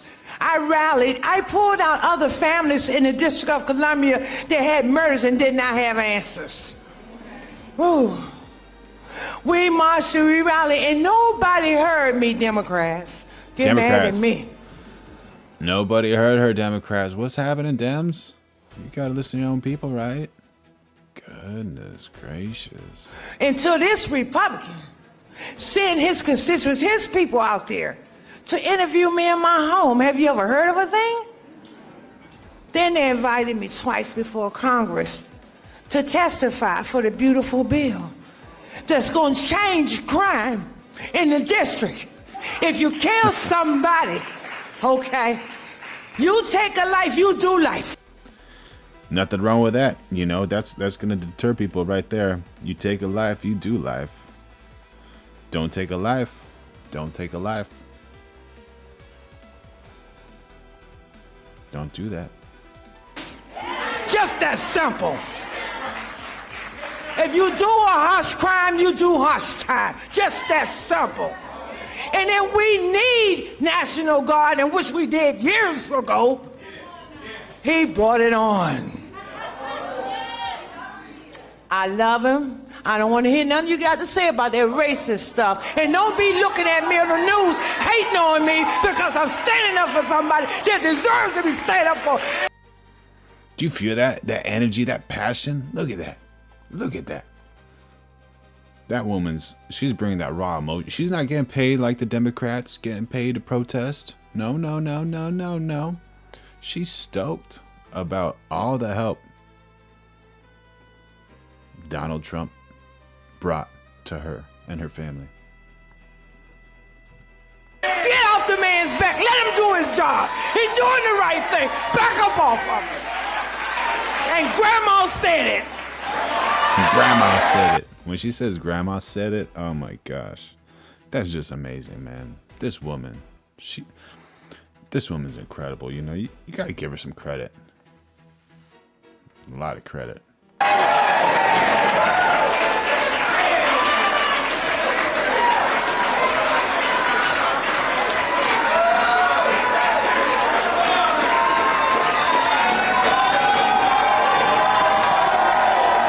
Smooth Bandit. You trying to get me banned, bro? What are you talking about?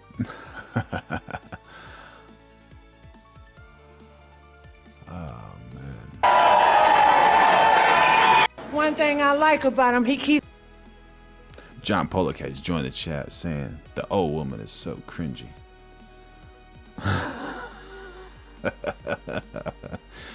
Jigsaw player 5150 just getting W's in the chat, bro. Just getting W's in the chat. All right, for all my Dems out there, all my Dems. All my Dems. Where is it? Right here. for all my Dems.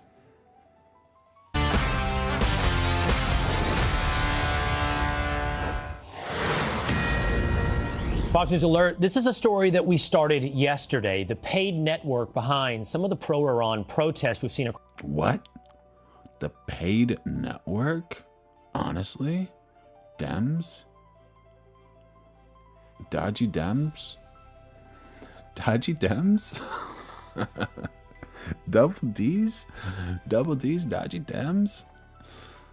Okay. Across the country. So who's organizing them? Who's paying for them? Well, they appear to be well-funded, coordinated, branded, in fact. Thank you for joining in on the chat, John Pollock, 8444. I don't know what you're talking about, man. Is that person a P3D? Do you know what that president did for her grandson? What do you think about that? What would you do if you were in her shoes, bro?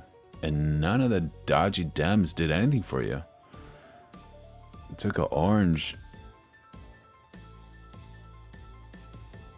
conservative to find justice for your grandson. How would you feel? And they look a lot like the other protests that we've seen pop up before. Whether or not it was ICE or pro-Palestine, it's the same sign, same language, same structure, literally the same font. Some of the protesters are also the same. They're being paid up to a full salary. Investigative journalist Nate Friedman has been digging into paid protesting, and he recently confronted... Are they getting paid by tax dollars, American citizen tax dollars? That would just be like, oh man, you're going way over line right there. an education director of a group that we told you about. By the way, we're going live every day at 2026, so make sure you like this video, subscribe to the channel, and enjoy your life. Out yesterday, the People's Forum. They've been receiving funds from a pro-China, pro-CCP American businessman. Get a real job, be a real journalist, and do something for something in your life. How can you say with a straight face for me to get a real job? How can you keep a straight face and say that? Who's the Democrat here? What's going on? Nomad 634 has joined the chat. Are you paid to be this stupid?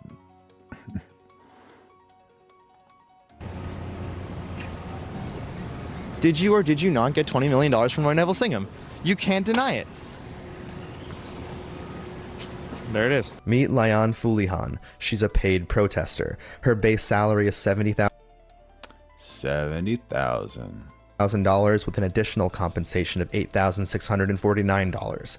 So who is this woman getting paid $80K a year to protest? Layan is a Columbia alum with a Palestinian background. She Oh, all right. Holds a full-time staff position as I'm open to everything, y'all. I'm open to everything. Send me a link. An educator at the People's Forum as she protests all around New York City. Now, we have not independently verified the claim that... Oh my God, dude. $20 million flowed. Jigsaw just getting W's in the chat, y'all. I'm just... All right. We got some comedy in here. Make sure y'all like, subscribe, and turn on notifications. We're going live every day at 2026. Mohawk Dude 8554 says they are paid agitators 100%, bro. You know what's happening. From Neville Roy Singham, who we told you about yesterday, to that person. We do know, and that amount, not for sure, but we know other funds were directly tied to groups like the People's Forum. That figure was reported by the Free Press. Now, host of the Nate Friedman Show, Nate Friedman, joins me now. Nate, great work. You're doing great work on the streets there, often in New York City, confronting, getting to know, actually. That's the best way to describe it. Getting to know these protesters. Yeah, thank you. I've gotten to know them quite well over the last year. And how is that? Is it that you're seeing this? I've seen some of your videos, but it's that you're seeing some of the same people at every protest, handing out the same signs, or virtually the same signs.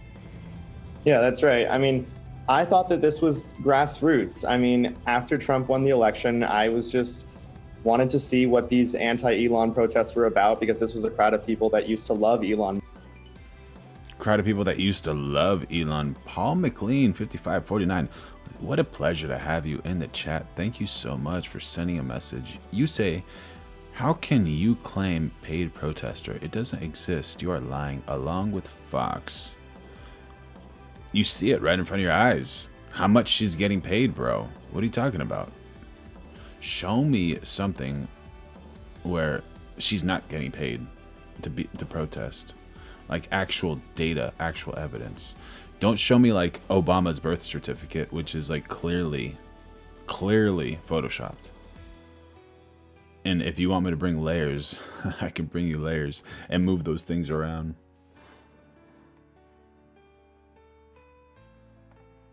Musk, and now they were calling him a Nazi. So I just went to go and see what that was all about. And then when I arrived, they had, these guards saying, I can't be let in to talk to the protesters. Don't talk to Nate. And I was, this is odd. This is not natural. So that's why I started looking into it. Yeah, Nate, yesterday here on this show, we laid out some of the groups, the Answer Coalition, the People's Forum, Code Pink, that are really the funding mechanisms through which a lot of these people receive some money. And we did lay out the billionaire who at least is one of the biggest contributors to many of those groups, and Neville Roy Singham. But what you've been able to do is also identify the people on the ground. So in that instance,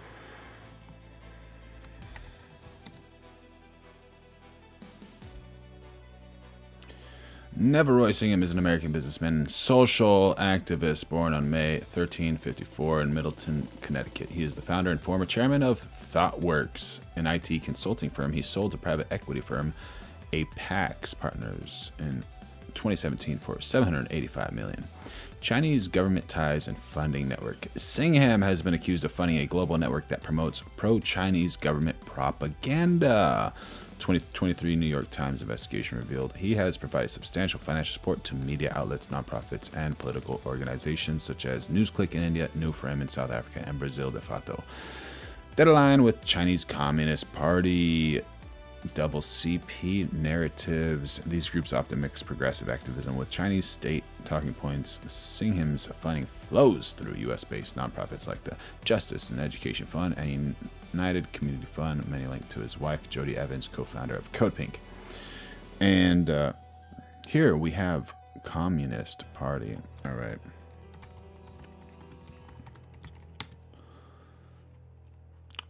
All right, so we have options for the Dems. There's China, there's Cuba, there's Laos, there's North Korea, and there's Vietnam, all communist countries. If you like to practice communism, perhaps move there. Let me know how you enjoy it. Since that lady, she's a full-time paid protester, organizer. There's got to be a lot like her that you see in the crowds. Yeah, that's right. So Jigsaw 5150 has had his point proven. Just catching more W's in the chat. They just can't answer his question. how we got Layan was I saw that there was a Columbus Circle Iran protest scheduled for 5 o'clock. You guys, we all see the same signs. They got to come from somewhere. So I went to the People's Forum about 2 hours before they headed out. Dominic Wayne Walmsley, thank you for joining in on the chat. Pleasure to have you here. I can't confirm or deny your second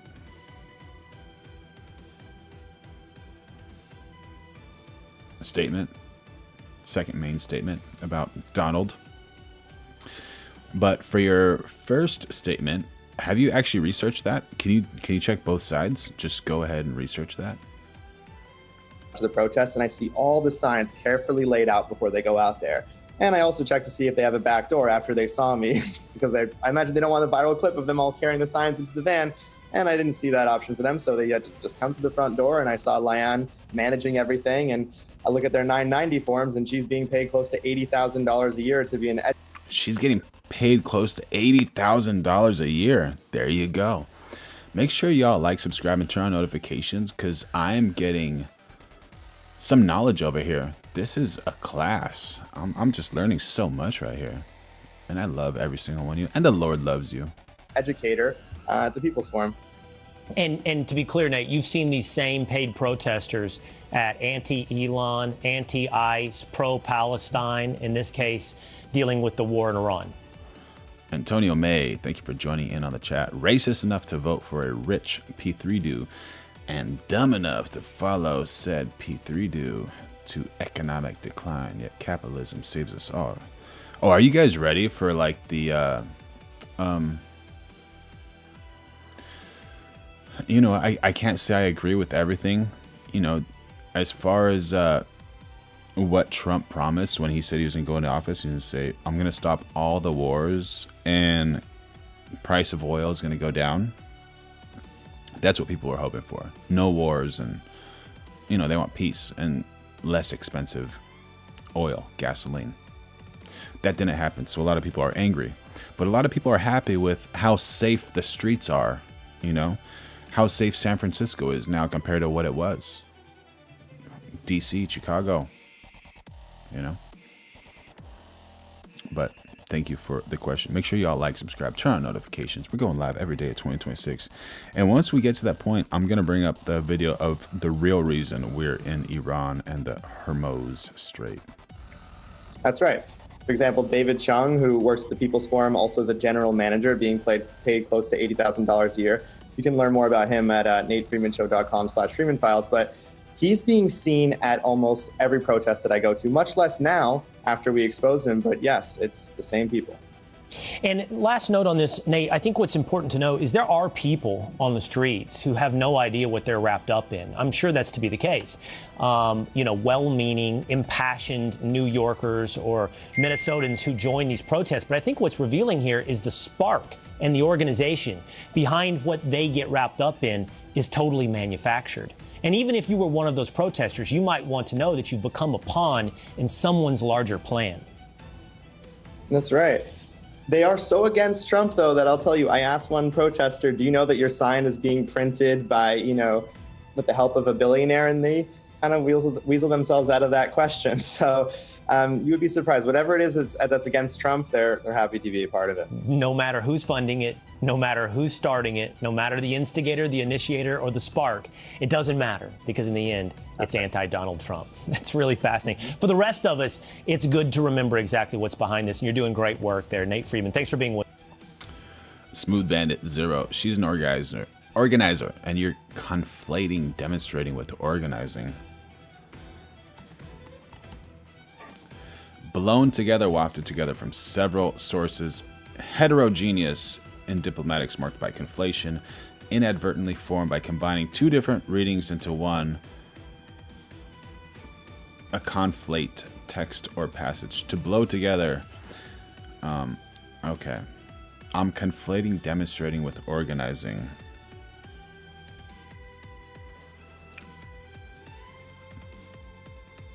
Demonstrating with organizing.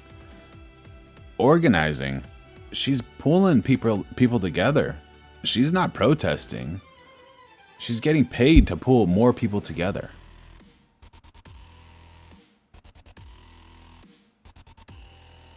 So she's like actually the catalyst. And is she going to tell Fox News how much money she's giving to each protester? with us. Thank you.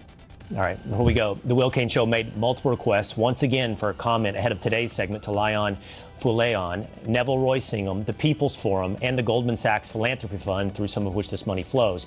And we did not receive a response. Goldman Sachs Philanthropy Fund. All right, ahead, an attempted ISIS... Dave Seibert, Singham is the one behind paid protesting and putting hundreds of millions into trans rights advertising. Why doesn't he spend all that money in China on the same thing? Oh yeah, because he would not be around anymore. Absolutely. Absolutely. Absolutely. This inspired terror attack on Americans. Allegedly, from what the internet says. I don't know. But if anyone knows more about it, let me know. We're going live every day at 2026. Make sure you like, subscribe, turn on those notifications. Soil. The suspects, though, tied to naturalized citizens that we welcome into our country. So, how do you police radicalization? Is it possible? Is this a story of terror, or is this a story of immigration? My thoughts next.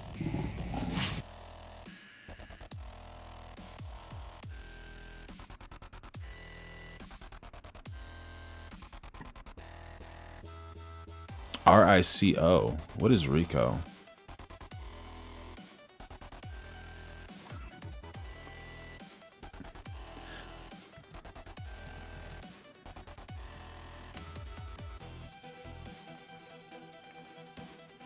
Here we go for the Dems. It's story time. Make sure y'all like, subscribe, turn on notifications, because Ronald Reagan would probably want you to do it. So Ronald Reagan asked a friend's little girl what she wanted to be when she grew up. She said she wanted to be the president of the United States. Both of her parents, liberal Dems, were standing there. So Reagan asked the little girl, if you were president, what would be the first thing that you would do? Well, she replied, I'd give food and houses to all the homeless people. Her parents beamed. Oh, the joy. What a worthy goal, Reagan said. But you don't have to wait until you're president to do that. You see, you can come over to my house right now, and you can mow the lawn, pull the weeds, and sweep my driveway, and I'll pay you $50. Then I'll take you over to the grocery store where that homeless guy hangs out, and you can give him the $50 to use toward food and shelter. The little girl thought. A few seconds later, she looked me straight in the eye and asked, why doesn't the homeless guy come over to do the work and you can just pay him the $50? Reagan said, welcome to the Republican Party. The little girl's parents stopped talking to Reagan after that.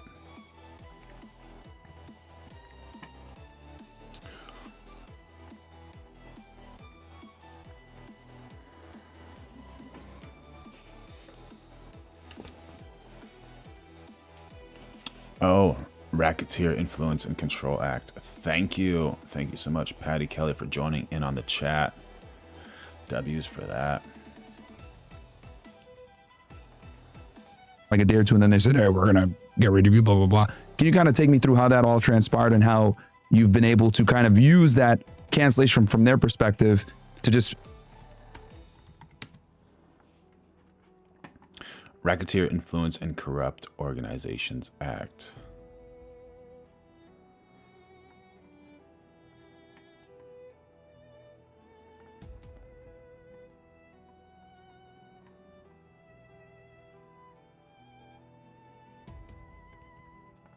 Utterly destroy them and flip the roles. So, gosh, I was fired in, what was it, March of 2024, and I obviously was very surprised about it. I did not know it was coming. Look, even if I sensed it was coming, I would have never have thought that it would have happened in the way that it Yeah, bro. That question gets dodged. Oh my gosh. You guys ever see that video of where they're like, something like, let the immigrants into the United States, and they have those signs in the front yard, and then some guy pulls up with a van with a bunch of immigrants, like, hey, you want immigrants to the United States, right? Why don't you let them stay at your house, sleep at your house? And like, no, it's just a sign. You can't stay at my house. It's just a sign. Like, I'm just, yeah, it's a sign, but you don't stand by it. Come on, what are you doing? it happened. I would have thought that we would do everything that we can to keep things friendly. I mean, you don't want to work for any company. It's just unprofessional to want to work to Dodgy Dems. Do we got to make a shirt? Dodgy Dems? I think we got to write that down, man. We're going to make a shirt, Dodgy Dems. dedicate years of your life to any company and not have things, even if they're not on great terms, you still want to make it as peaceful as possible. TMZ Inspired by Jigsaw 5150. reported, and I have to ask you this because I've always been wanting to ask you this. They reported that one of the reasons why they wanted to get rid of you is because you did the show with us. And when we talked about Jews, we hit the sound effect, the cha-ching sound effect, and that, I guess that infuriated Ben Shapiro. Is that true, or? I know where that leak came from. Okay. And it came, gosh, am I allowed to say anything about this? She no longer works for the Daily Wire, and I think she was behind that leak. Yeah, so she no longer works for the Daily Wire. So that was interesting. I can neither confirm or deny whether or not that is true. Okay. But what I will say is I would have never expected that sort of a PR. I mean, it's just the opposite of the way that I am. I mean, I've worked with several companies. I've worked with PragerU. I've obviously a lot of disagreements with them now. Robert Cheney has joined in on the chat. Good morning. How you doing, buddy? But I had a very peaceful working relationship with them. They treated me fantastically. I've said this 1,000 times. Like, what I think about them now and what their contributions are to what we're fighting, I could never go back and say like one bad word about how they treated me. They were really good employers. Who the F? UK, our we tribe. I have a homeless 21-year-old living in a tent in the garden. He has no clue. He has a slight autism, and this society, with the help of the left-wing propaganda, has F his mind. It's so sad to realize. Absolutely, man. Absolutely. Hopefully that man can get some help and find the Lord and get back on his feet and do the right thing, man. But you're nice to allow that guy to be there, I guess, you know. So make sure y'all like, subscribe, and turn on those notifications. We're going live every day at 20:26. And very communicative. I ever had an issue. I mean, I think my contract with PragerU was like 2 pages. I'm not even kidding. It was crazy. Marissa never even wanted to talk about contracts. She's like, if we ever have to talk about the contract, she was like, you should probably leave. Cause like, I don't want you here if you're not happy. Yeah. Obviously had a very great relationship with Charlie Kirk, Turning Point USA. So for me, having never had any sort of a debacle ever in my life, in terms of working for people, it was new. It was global. Craftsman has the idea, man. Yeah, man. How you gonna negotiate with somebody who's like, what's that called? Non-negotiable. It's not possible. There was so much happening, and I didn't know if we were going to survive it. Genuinely, my husband and I, it felt like it's like trench warfare. Your every move, you're not even thinking about the implications. It's like, I just have to put one foot in front of the other and fight. And I first and foremost, just grateful to God that my husband was just rock solid. I think if my husband had shown even a fraction of apprehension, fear, anything, I probably would have come apart. And this again gets back to the importance of marriage, because there are things that men are designed to deal with. Men are definitely designed to deal with some things, while women are meant to design with other things. Warlight 2 says a national socialist revolution followed after World War II. The Rhineland Bank dynasties in US and UK made it a point through mass medias to make certain that such a social revolution would never happen again. Now, various German bank dynasties, Goldman Sachs, Schiffs, Lehmanns, Kochs, Thiels, Islandman-Ease, Exempli Gratia, ruled the U.S. from the Federal Reserve, first chaired by P. Warburg under the BIS Bank in Switzerland. How accurate is that? Have you heard about that, chat? And that's some pretty heavy-hitting stuff right there. Allegedly, it could be true. I don't know much about it, but I've heard a few things that are kind of in line with that. And so that's wild. Designed, like I was good on the psychology games of what they were trying to do, but in terms of just getting down and building the infrastructure and like, okay, we need to rebuild the podcast. We got to do this. We got to figure this out. Robert Cheney, I can't read the small print. When was this interview? 2 months ago. Like, subscribe, turn on notifications. We're going live every day of 2026. We laugh now. I mean, even because my team came with me, which was something that was also a huge blessing. I'm so grateful to my team, because I went to them and I was like, I don't know if this is going to work. We can't offer you health insurance. Maldo 76. Deport all Democrats. Make sure y'all like, subscribe, and turn on notifications, because we have the best chat like that one from Maldo 76.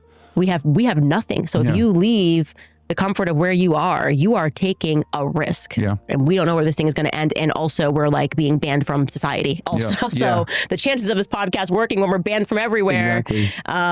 Even YouTube demonetized us. It was slim to none. And they were just like, we're coming with you. So to look back on that, it's just a tremendous amount of gratitude and appreciation for the audience, my team, and first and foremost, my husband, you know. So he helped you through that process. Because I remember like it was all over the place, and you know, obviously there was an enormous amount of pressure, but you were able to use that to your favor. You get let go from Daily Wire, you start up your own thing, and you know, obviously this topic is a very controversial topic when it comes to Zionism, Jewish power, and these other things. And it led to some things.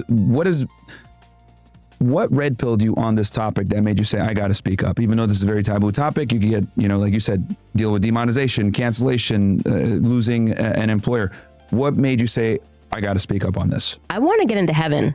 And I think people don't realize that that's real. Like, I think people... Is that a goal of some people here in the chat? Like, how prevalent is that? We're almost at that place. Make sure you like, subscribe, and turn on notifications. We're going live every day, 2026. And we're going to just about get to that video of the real reason the United States is in the Strait of Hormuz, guys. This is going to be incredible. Who are atheists don't understand that a part of this whole psych operation was to make you an atheist. Because if you knew for certain that when you die, there is more, which there is, you would be living your life differently, right? I want to get into heaven. And so at the very moment that I know anything is true, I can't tell a lie, right? So when I was working, and giving the example again for PragerU, I genuinely, first off, wasn't up on the topic of Israel. It wasn't kind of a common discussion. There was no pressure on me to get out there and say, it's happening. It's happening. I'm getting the video. So make sure y'all like, subscribe, turn on notifications. We're going live every day at 2026. I'm bringing it up right now. Things that are pro-Israel. I just genuinely believed it in the same way that I tell people Charlie Kirk just believed it. There's no conspiracy. He just was like, yeah, Israel, I'm a Christian. And obviously Israel has biblical connotations, and so I support Israel almost like it's a periphery. Yeah, it's like a default setting. Yeah, when it's you're a in default setting. Yeah, literally. Yeah, in the factory GOP setting. Yeah, and people who attack that and assume that everyone's in on an agenda should stop doing that. At the moment that it kind of became and I would say after October 7th, they were kind of demanding that you take a side. I watched Bassem Youssef. This was truly the mental turning point for me. He went on to Piers Morgan and it went viral, and he held up. All right, chat. We're gonna do a quick one. It's either we're gonna do the joke first or the real reason we're in Strait of Hormuz, and I'm gonna start the poll right now, and we're gonna do a quick 1 minute poll. This paper where he showed how many deaths there were every year of Palestinians versus Israelis, and I will never unsee that. And he was being totally a jackass about it, was just kind of using humor, which is the best tool, and being like, so what's the equation of how many lives are worth? So I'm going, okay, so I'm supposed to believe these are the evil people, but this is how many people. And then I had Norm Finkelstein on my show at the Daily Wire, because I was like, let me go to someone who actually is not an anti-Semite, right? His parents survived the Holocaust, and he's a professor who was denied tenure for a ridiculous reason because he's committed to telling the truth about Gaza, and he wrote so many books on it. And that to me was like, wow. So that like red pilled you on the topic, like seeing the deaths and everything, because no one ever sees like the Palestinian perspective, because it's like almost like in America, well, especially if you're a conservative, the default setting is we support Israel unequivocally every single time, and you never even hear the other perspective. So, and I've said that too, like October 7th kind of opened up this discussion, whereas like I remember before it, like if you talked about it, you would get demonetized, banned. That's what got me demonetized was that topic, especially before October 7th. So you start talking about it. I remember you had debated a rabbi, I can't remember his name. A couple of them. There was Rabbi Shmuley, and then there was that idiot and the other one. Oh gosh, I have to remember his name. He was my favorite. Candace. This is the worst anti-Semitism. He actually was low-key my favorite because he was so over the top. Oh yeah.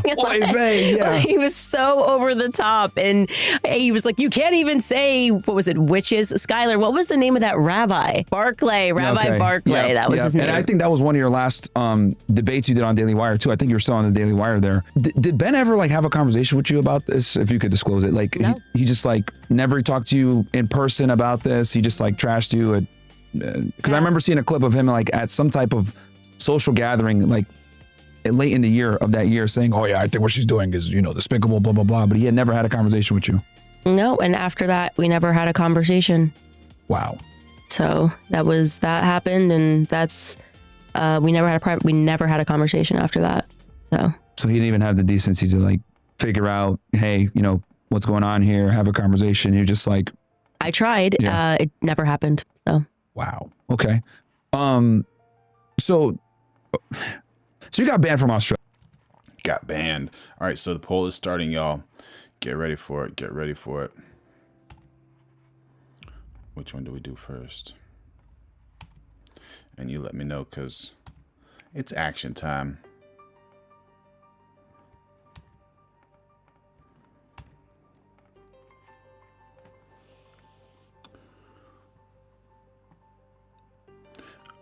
All right, so Finehouse, if you see Restream, there's a name after the @ so Restream is just bringing you know, all streams together so we can all communicate together and be one happy, amazing community. And make sure y'all like, subscribe, and turn on notifications. We're going live every single day of 2026. Yeah, voter ID. All right, y'all. Australia. Right, you got banned from Australia. it's a gangster. Yeah, almost, and I right? was like, you know, super bad. because I talk. People try to tell me like, you know, because I talk about world Jewry being a thing and how, you know, it's an international cabal that works together, you know, for the betterment of Israel, and they're located all across the world. And I use that example of how they got you literally banned in Australia, even though they represent like 2% of the population. How did that even happen? Like, how'd you get notified?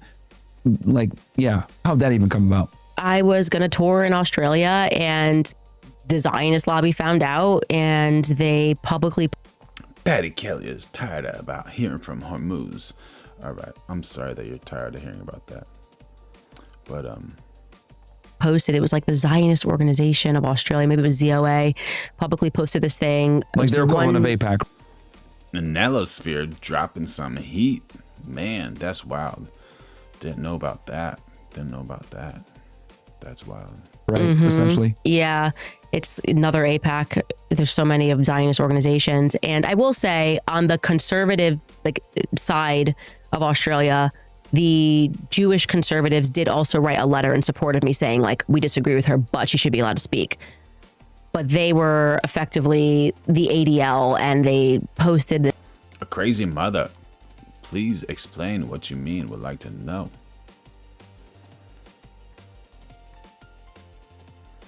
Steve Weiss, BS, it's all she spews is nonsense. Why even give her a platform to stand with Israel and the United States? Thank you for joining in on the chat, Steve Weiss. Who would you recommend? Like, who do you think is great? But you know what? She says that she's for family. Do you agree with her that she's for family and, you know, promoting loving values for families? Patty Kelly, absolutely. I think we can assume, but we don't know for sure. But let's see. Right now, we're going to wrap it up. Let's see. Oh, did that one not? Okay, we have one. How did the other one not go? I guess the other one didn't go, but it won. So sorry, I asked one out of the two chats. But here we go. It's happening right now, y'all. So get ready for it. And I don't know how accurate this is, but I'm open to people telling me whether it's true or fake.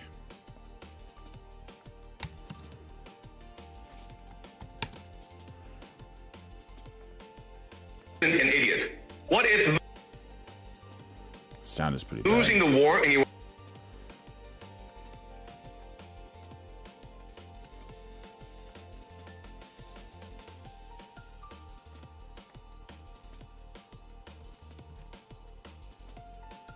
Trump isn't an idiot? What if losing the war in Iran is exactly the plan? Hold on, I gotta change this to mono because this sound is just demolishing me.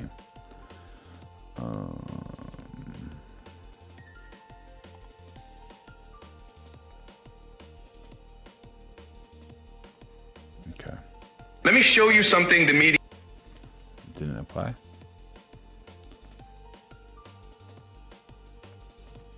will never tell you. Still Okay, so everyone's saying Trump is destroying America. He's fighting an unwinnable war in Iran. He's threatening to invade with ground troops. Threatening. He's pissing off NATO by threatening Greenland. He's picking Iran, NATO. Okay. fights with Canada, Mexico, Denmark, Colombia. Canada, Denmark, Mexico, Colombia. Okay. JP Morgan says the world will run out of oil by mid-April. The global economy is about to collapse. So the global economy is about to collapse. Interesting. Trump looks like the worst president in history. A complete buffoon, right? But what if that's the whole point? What if Trump wants to lose the war in Iran? Is that a possibility? Does he actually want to lose the war in Iran? This is a wild, wild perspective. What if he wants the American empire to collapse? What if he wants to destroy the global economy? Then he'd be a genius. A genius. My goodness. Patty Kelly, what do you think about this? Bonehead D, I don't know. But I think this is part of the plan. Prove me if I'm wrong. I'd like to know. Let me explain. Right now, the world gets 20% of its oil from the Middle East. Japan, 75% from the Middle East. 75%. India, 60% from the Middle East. Europe, India, 65%. It's quite a bit. heavily dependent. But here's the thing. Oil isn't rare. Venezuela has the world's largest reserve. Venezuela has the world's largest reserves, and who just got Maduro? Canada has massive reserves. United States has massive reserves. Canada has massive reserves. The United States has massive reserves. Trump just took over Venezuela in January. He's threatening to take over Canada.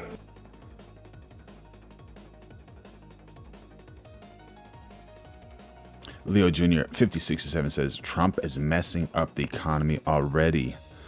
All right. Let's see. And then what happens next? You see where this is going? If Trump closes the Strait of Hormuz by fighting Iran, the Middle East oil stops flowing. All right, so they're fighting, and the Middle East oil stops flowing. And then what?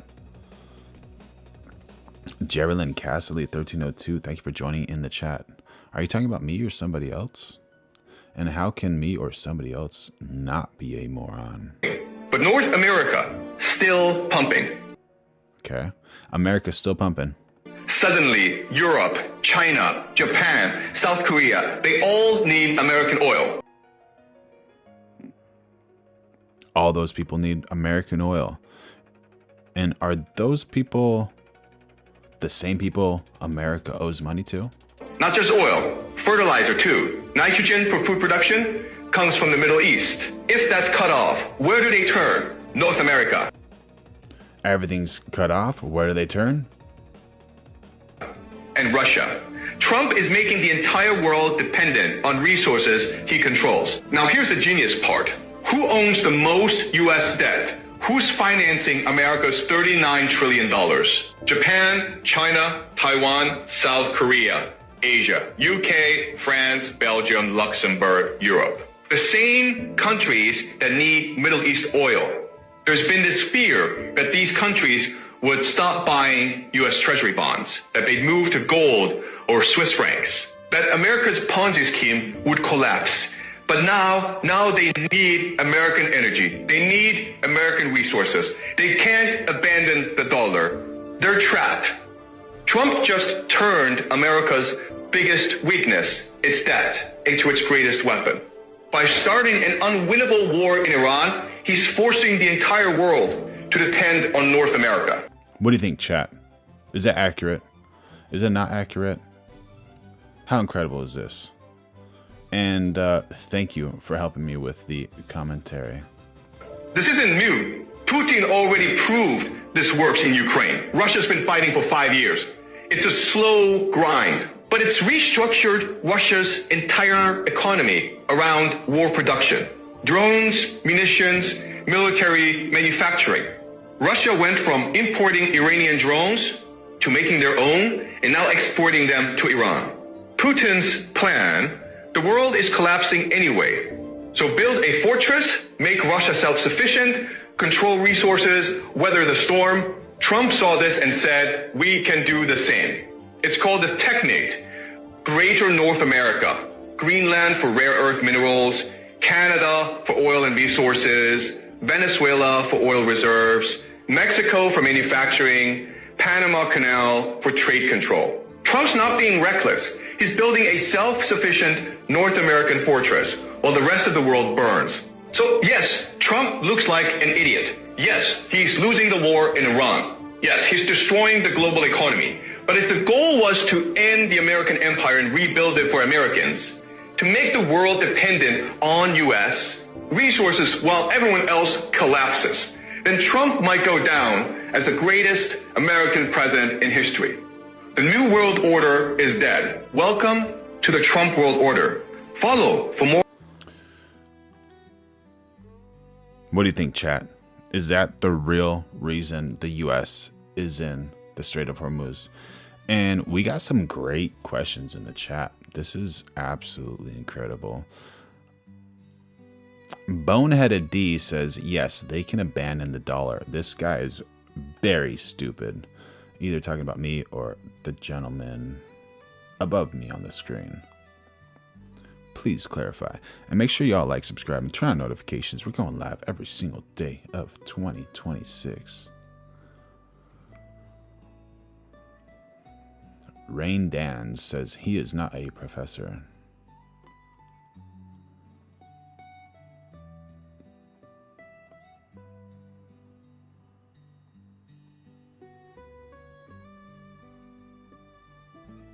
Thank you, Larry R8303. That helps a lot. Appreciate you, buddy. Thank you, Derek Berger. Appreciate you. Sorry about that. Franz Rudolph says, only educated idiots will believe this BS.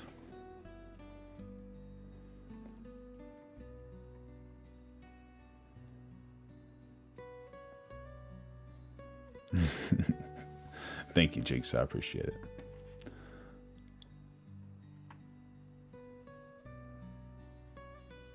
Giant the Tom thinks it's bonkers.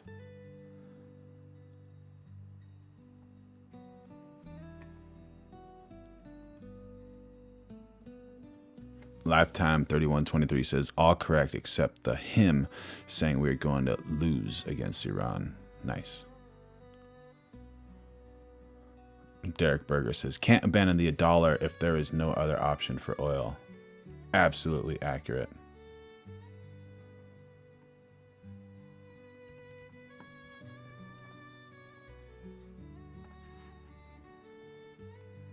This thing and publicly said that I should not be allowed in. My rhetoric was dangerous. They lied and said that I said that Jews, what did they say that I said?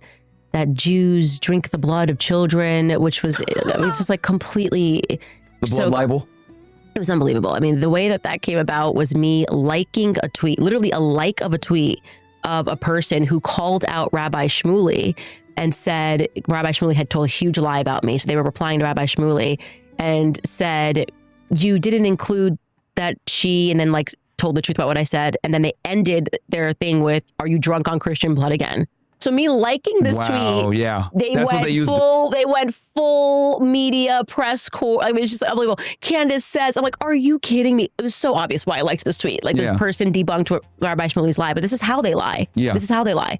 And they take everything literal. They take even everything if it's hyperbole literally, or whatever. It's like, oh, look at you, vile anti-Semite. Yeah. And I'm like, obviously I like this tweet because he defended, like he pointed out that Rabbi Shmuley told a ridiculous lie that had nothing to do with anything. Rabbi. Yeah. He said that my followers threatened to kill him or something very serious. And he was like, you're showing this inbox. And didn't he try to sue you for that? No, he threatened to sue. Okay. And so, yeah, it was quite a time, but they successfully got me banned. I've never been in trouble, nothing. And they decided that I am too dangerous to speak in their country. So that I still think And this has been my belief. Everything that is happening, God wants to happen. So when that happened, it was because Australians needed to understand something about their country.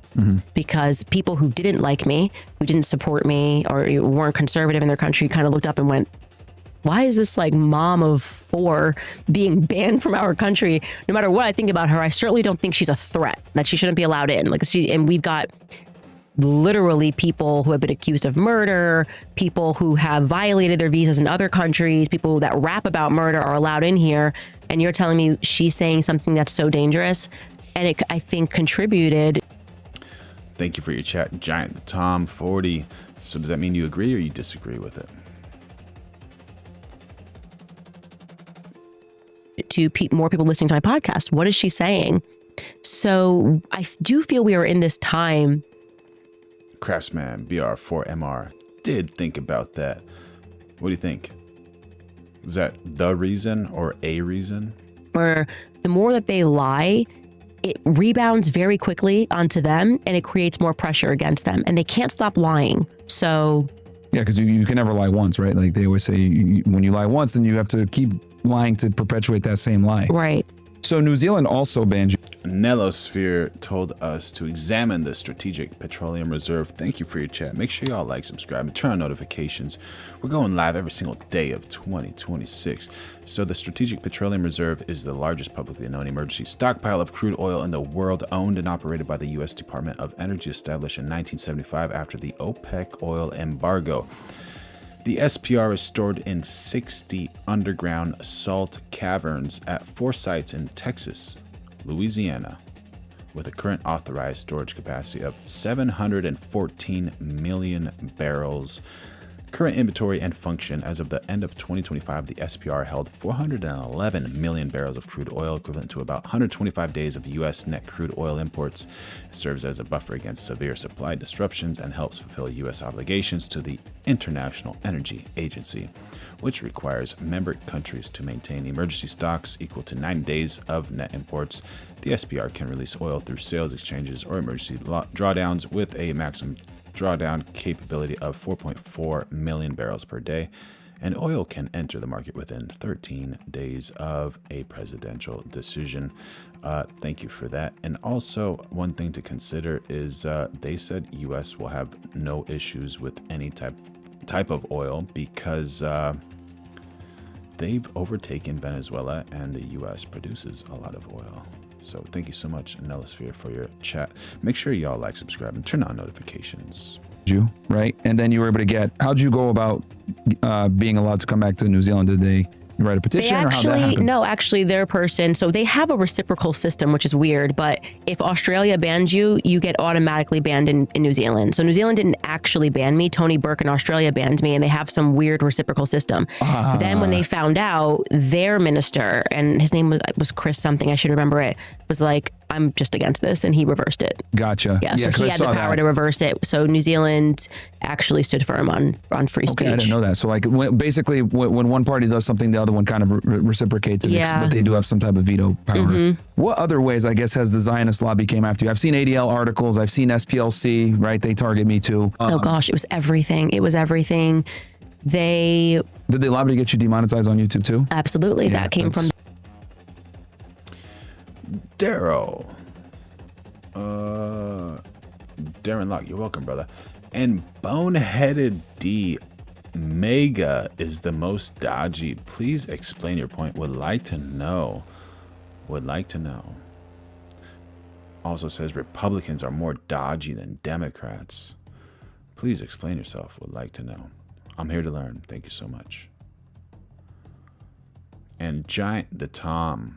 I completely disagree with anything Candace Owens says, because even if what she says is patchable, she's using it for a purpose that is detrimental to public good. Interesting. Can you give me an example of how it is detrimental to public good? Thank you for your chat. Everybody, we're going live every day of 2026. Make sure you like, subscribe, and turn on notifications. The Awesome Jew. Yep. The Awesome Jew, who was in attendance, by the way, when Charlie got peer pressured in the Hamptons. And yeah, it was just a full court. They were like, just start mass reporting her for violence and violent rhetoric, and they did that. And then I had no strikes, and then I went to all strikes overnight, and YouTube demonetized us. We were demonetized for 6 months, I think. It was like September, maybe it was 4 months. And so that was, can't make any money on YouTube. So we had to we had to then build our own website, which we did. So what it forces you to do is to become your own power center, right? If you ban people everywhere and you say you can't, you're not allowed to fight in this realm, we're going to start building our own realms. And I think they're learning that lesson, is that there seems to be the opposite thing that's happening. So they would attack us on YouTube. They obviously got petitioned to get me fired, banned from Australia. They went after like my family members. Obviously, they tried to pretend. Chantois, meanwhile, MSN plays 24/7. Nellisphere says, I feel another pandemic coming on. Yeah, there could be, honestly. But I think we said that on last night's stream. It's a possibility, but they kind of ruined it for themselves with how many mistakes they made with the last one. And I think that people are kind of more aware of the situations. And I think that trying to destroy so many people at once has actually brought people together, left, right, centrist, everybody, which is a beautiful thing. And there was all this friction between me and my husband's father, and that could not be further from the truth. I love my husband's family. They have always treated me very well, but they wanted that narrative out there because... William Van Gordon has joined the chat. Look up Nosara and Guerra. I think that has a lot to do with what is going on. Let's see what he's talking about.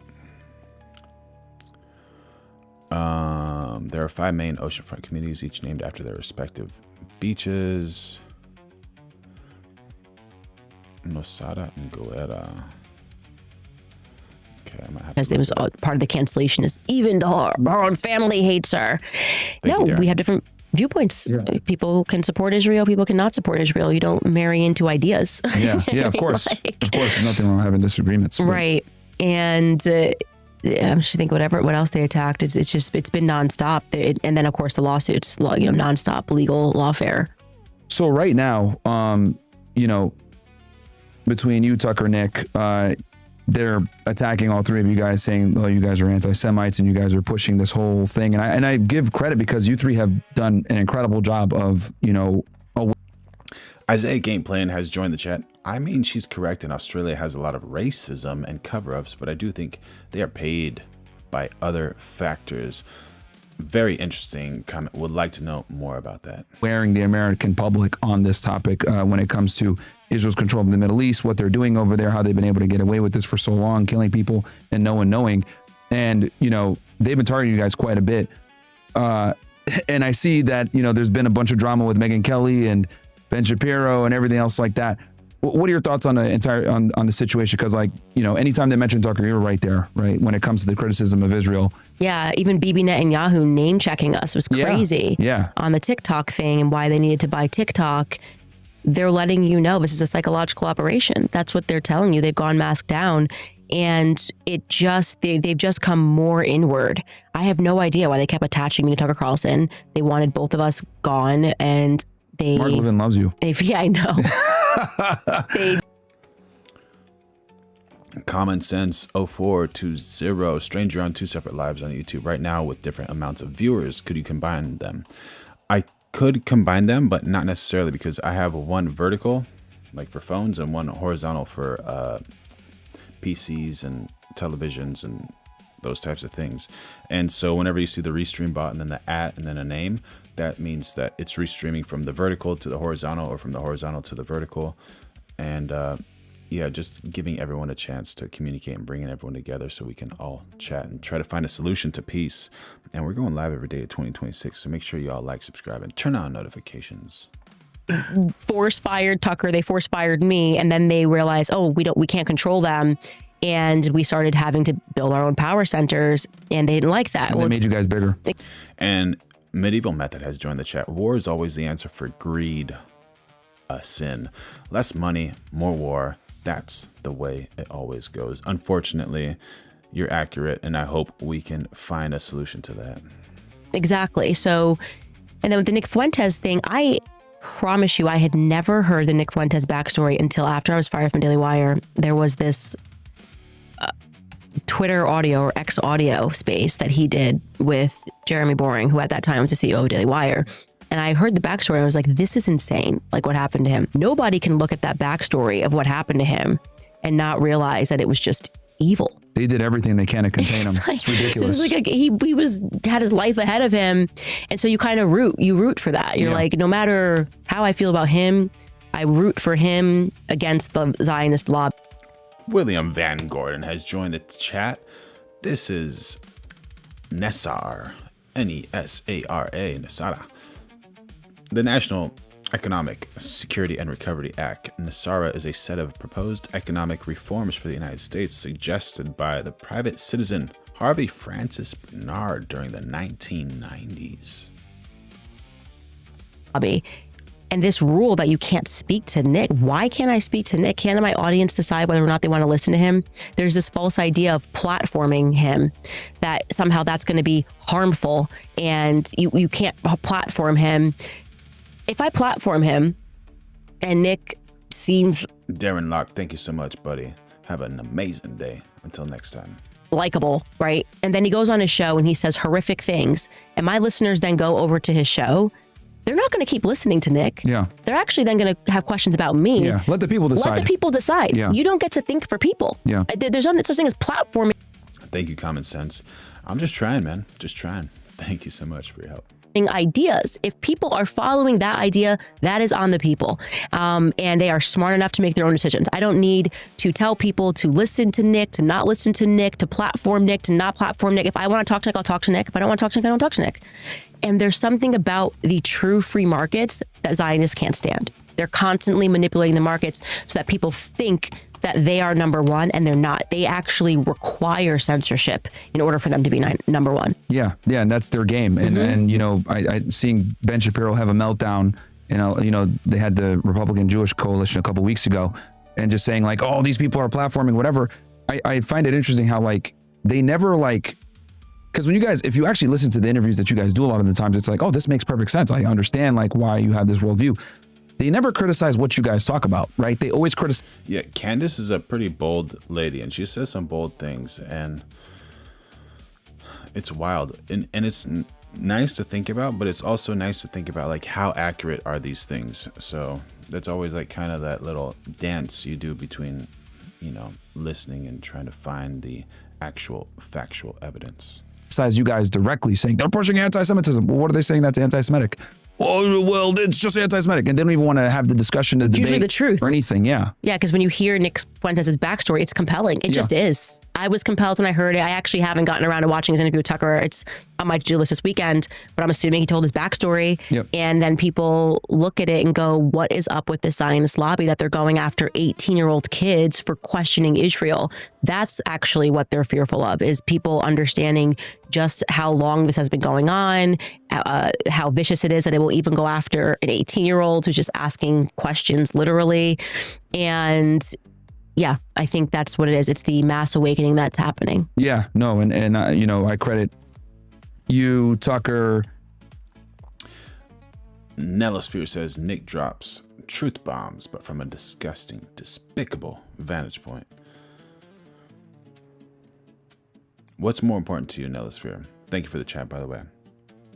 The information or how the information is delivered. Nick, some of the biggest voices in it, like waking people up to this problem that we've had for so long, right? I mean, it got us into wars. And I do think that we're making an impact on it because I remember when Trump bombed Iran, he had a lot of pressure on him not to do it, right? Ashley J. Williams has joined the chat. She says she has no problem telling the truth. The problem is that she also has no problem lying. Oh my gosh. Medieval method, the United States of Machiavellianism. Right? And he was like kind of going back and forth. I know Steve Bannon had like went to the White House and told him don't. Machiavellianism.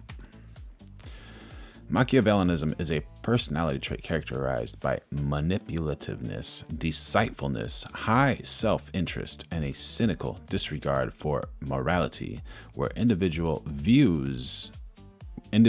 view others as tools to achieve their own goals. Named after the 16th century political philosopher Niccolo Machiavelli, it is one of the three traits comprising the dark triad alongside narcissism and psychopathy.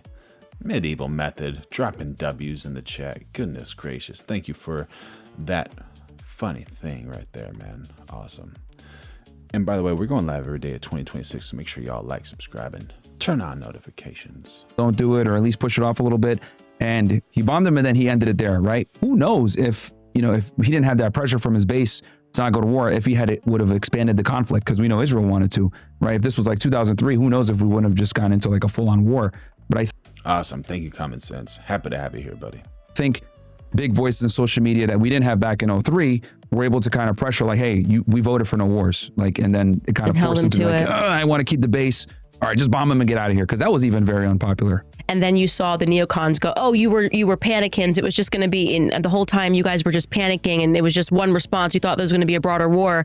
And John Miller put it quite succinctly he tweeted and he said, no, it's because we panicked and freaked out that this didn't happen. This is like saying robbers outside trying to rob your house, your dogs start barking and the robber goes away and they're like, oh, you were just panicking. It's like, no, it's because the dogs were barking that this thing didn't happen. So no, every time which by the way, he still wants his war with Iran. They still want a regime change in Iran, and we have to continue to bark and continue to say that it's not okay. And it worked, because we held the line on it and used our platforms to say, this is the red line. Yeah, no wars. And he literally was very ambiguous about it for days. So, and I think a big part of that is from all the pressure from his base with people that have big platforms. And this is kind of a beautiful thing where we have with alternative media, because I remember, and you remember too, we're right around the same age. The Iraq war, there was no dissent. Right. We're going and nobody cares, and we don't, there was no one else talking about it. The news was super pro-war. Everyone wanted to go to war. And it wasn't until 10, 15 years later that the smoke evaporated and we're like, oh, this was a waste of time. Why'd we go to... Saddam has nothing to do with bin Laden. Like, it didn't... Wild. And Nellis Fear says, Nick's takes are unpalatable if you have a conscience. William Van Gordon says, and the distractions that people are currently being distracted by, instead of people focusing on that matter, the rest that's coming, and the power shifting over to the people from these scumbags. It makes sense. All right, you guys, maybe. So let me ask you about, I guess, real quick. All right, let's see what that is about. One sec.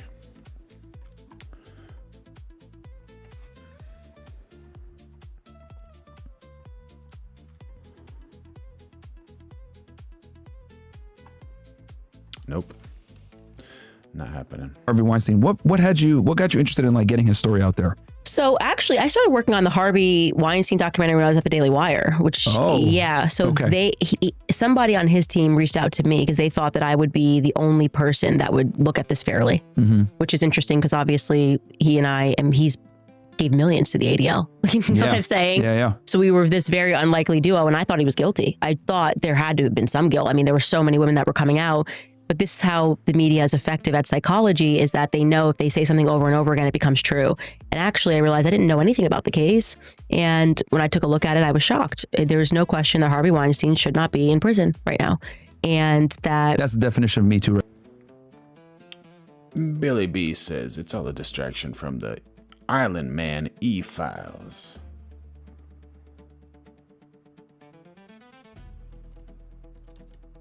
Right there. Yeah, they took him out. Yeah. Well, who took him out? Why they took him out? That part still is not clear to me, but it should terrify any woman, especially me who has 3 sons, that they can do that. I think Me Too, what it represented was hostile takeovers of companies.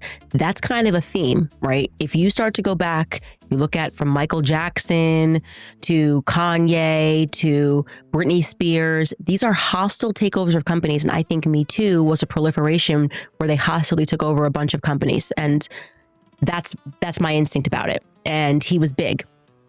So maybe he wasn't playing ball. I actually do now have it on my mind that I want to ask him about this argument he had with Jeffrey Epstein that I learned about. Do you guys know about the argument that he had with Island Man E?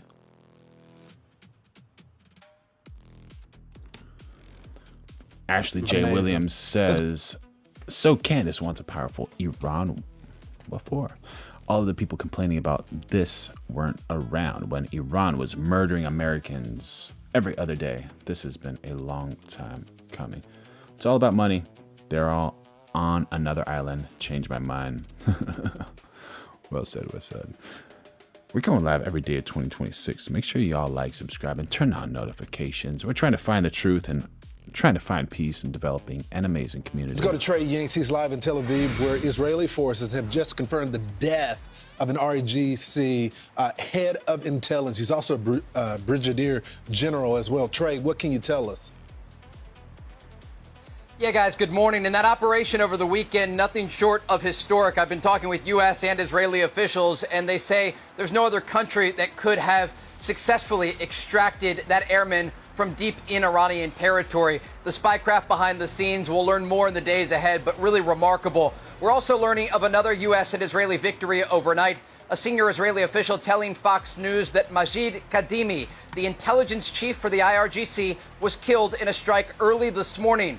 Kadimi wasn't just any figure, I'm told. He was effectively the number 2 within the IRGC, one of the senior commanders who managed to survive multiple attempts on his life over the past year. He oversaw the intelligence apparatus that was used to target U.S. forces and allies across the region. Now, this comes as there is talk of diplomacy once again across the Middle East. Yesterday, I spoke with President Trump, and he said he's confident about the possibility of a deal even as early as today to end this conflict. But he said if there's no agreement, quote, you're going to see bridges and power plants dropping all over their country. What do you think, Chet? Is there going to be an agreement over here? Just agree. Get it going, right? Or is there going to be some bad things happen? What do you think, Chet? If they don't make a deal and fast, I'm considering blowing everything up and taking over the oil. Now, a new report today in Reuters says a framework to end hostilities has been put together by Pakistan and exchanged with Iran and the U.S. overnight, outlining a 2-tier approach with an immediate ceasefire followed by a comprehensive agreement. Despite this talk of diplomacy, there are new U.S. and Israeli strikes that are targeting the Iranian regime. And again, we are tracking the latest developments after that successful rescue of an airman over the weekend in southwest Iran. Israel's Prime Minister Benjamin Netanyahu releasing a post on X yesterday saying, quote, I spoke earlier with President Trump and personally congratulated him on his bold decision and a perfectly executed American mission to rescue the downed pilot from enemy territory. The president expressed his appreciation for Israel's help. I am deeply proud that our cooperation on and off the battlefield is unprecedented and that Israel could contribute to saving a brave American warrior. We're also tracking the incoming Iranian fire against Israel, multiple ballistic missile barrages. Oh my gosh, 2 dead, 400 in Iranian strike on Israel. My goodness. Overnight, and on Sunday, 4 people were killed in the northern Israeli city of Haifa. You can see this drone video, the aftermath of a direct... Haifa, Israel.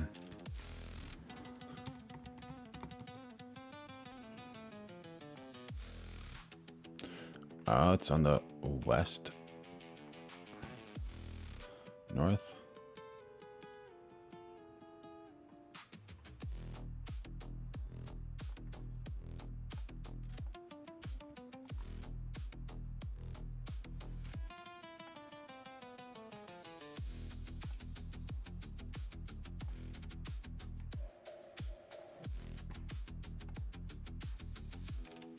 Third largest city in Israel. Goodness gracious.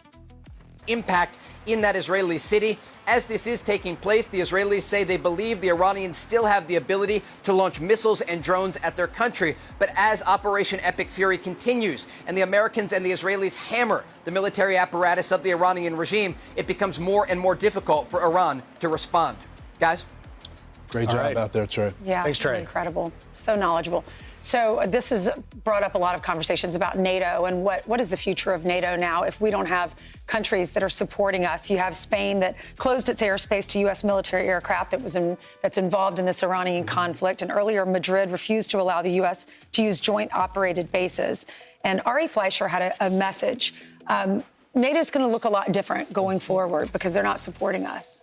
Well, absolutely. And, you know, Ari was right when he leaned into the fact that the eastern side of NATO countries are leaning in. Countries like Poland, who are the only country that give more money to their GDP on defense than even the U.S., compared to Spain and France and countries like that. Here's what he said. He said, when this is over, the western part of NATO will never be the same. Spain, England, France, and Italy have sold us out, as they too often have a history of doing. Eastern European nations are the heart of NATO. They spend money on defense, know how to fight, and love the U.S. France particularly deserves fault and blame, from supporting China and Russia at the UN to denying Americans overflight rights. They're doing what they've always done, showing weakness while cutting deals with terrorists. The reason the U.S. has a Marine Corps and Navy is, unlike France, we refuse to pay a ransom to Barbary pirates. France is always happy to cut a deal. Wars have unintended consequences as nations show their true colors. NATO will never be the same, and Western European weakness and acquiescence is the cause. What's going to happen with Trump and NATO? What is going to happen? What do you guys think? Faulkner, 2P, Fox News, the idiot making machine. Thank you for joining in on the chat. Which news station do you recommend? Do you have any good links? So, NATO and Trump. NATO will never be the same. What do you guys think? What's going to happen here? All these European countries are not backing up Trump. We are witnessing the great American comeback right now when it comes to the power on the global stage and reorganizing not only what's happening in the Middle East, but with NATO as well. And the sad thing about all of this is we always, I thought, could depend on the Europeans when we were in conflict. Many of them fought with us in Afghanistan and Iraq, but that's not the case right now. We see the Gulf states really taking the lead here and waging war against. We would have never thought. And I think it's because of Donald Trump. He went to those countries. He promised them economic. Merba 6933. NATO, it is not a defense organization. NATO is a globalist tool of repression. Thank you for joining in on the chat. We're going live every day at 2026. Make sure you like, subscribe, and turn on notifications. Alex Kurtz says NATO is a defense organization. It's not there to help in Trumpty Dumpty's wars. Prosperity if they drop the radical Islam. And many of those, you see with the UAE, Saudi Arabia, Iran is the only partner, well, they weren't never a partner, that decided they wanted to hate us and Israel so much that they wouldn't come to the negotiating table. So the question is, does NATO, with Mark Rutte, who has been a friend of the president for a long time, does he convince the Europeans to do something before this ends? Because if they don't, that's the end of NATO. Why do we pay into this? Why do we pay the most? Why are we involved in this if they're not going to protect us or allow us to use their airspace on our bases that we own in their countries? So if they're not going to support us, why are we even a part of this? No, and I think you laid it out perfectly, Lawrence, because ultimately President Trump is testing NATO countries, European countries, to see, like, I don't need you. With our military, we can open the Strait of Hormuz. We can do whatever we need to do. We have the finest, most capable military on the planet. Ashley J. Williams says, Trump says he'll leave, but Trump says a lot of things. Accurate.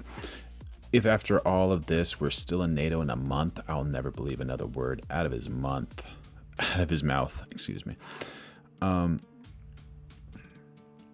Walker added, and he insulted all the EU leaders. But let's see if you'll get involved. Right. I'm Steve Doocy. I'm Brian Kilmeade. And I'm Ainsley Earhart. And So for all you lighten up the chat, I have a video here. I don't know. You guys might be very interested in this video. This is a wild one. Something wild to think about. And tell me if you think this is accurate or this is not. And if it has any meaning at all. I'm trying to find the truth. Faulkner 2P says, leaving NATO is stupid. Oh, Falcare, sorry. Barrick builds, Trump is a fat P3D coward. All right, y'all. Carlo Genovese, night, brother. Thank you for being here. Have an amazing day, an amazing week. And we're going live every day of 2026. So make sure y'all like, subscribe, and turn on those notifications. Here we go.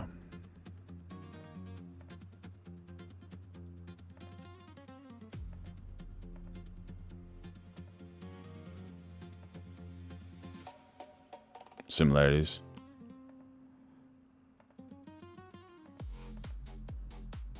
Blue Origin crew.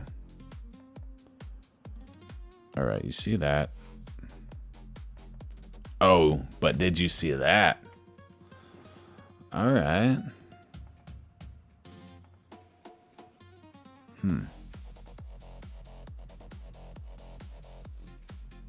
Okay.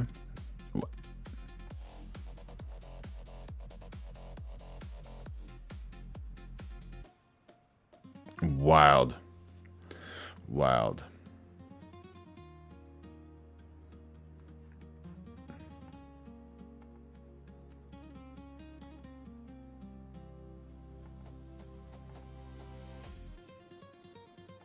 Artemis launch.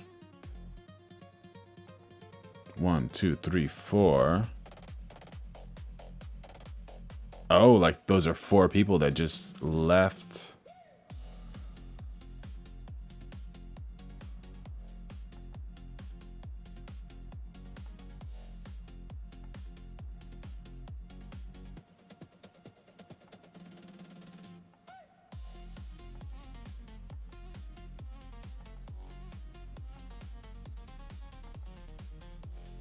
Oh, they have like the V around their neck.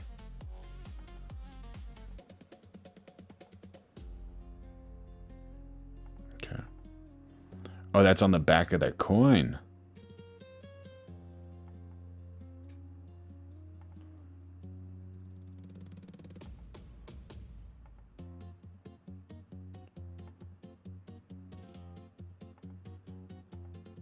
Wild. What do you guys think? What do you guys think? Smooth Bandit, good to see you here, buddy. Ashley J. Williams. Who RES in space?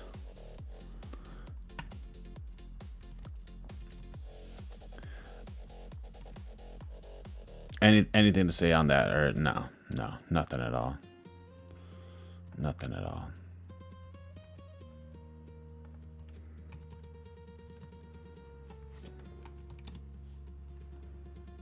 Like the homeless.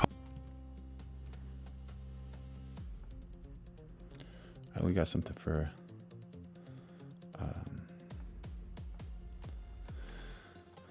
Vile Cow says, I wish we would stop providing military for South Korea, NATO, Germany, and patrolling the Straits of Hormuz. Yeah, man. I think you're not alone in thinking that.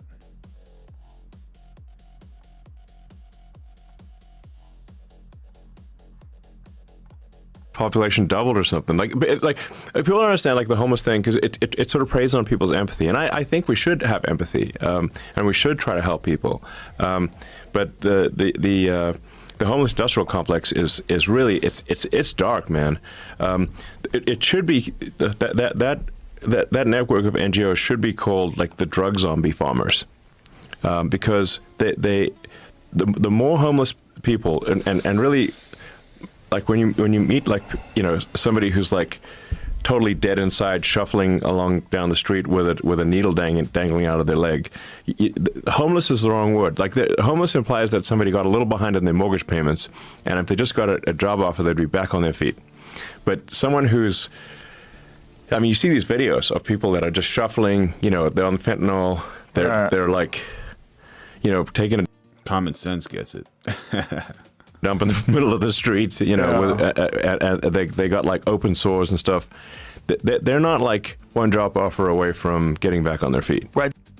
The Cubicle Review too. It's sad you listen to this man. Who are you talking about? Thank you for joining in on the chat.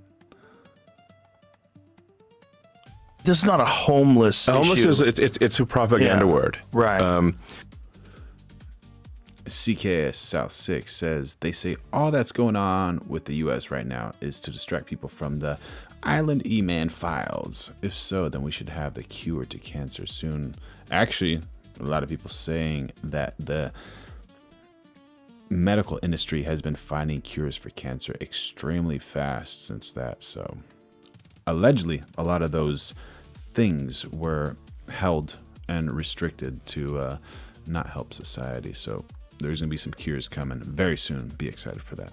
So and then the allegedly these sort of charities, in quotes, they get money proportionate to the number of homeless people or number of drug zombies. Right. So their incentive structure is to maximize the number of drug zombies, not minimize it.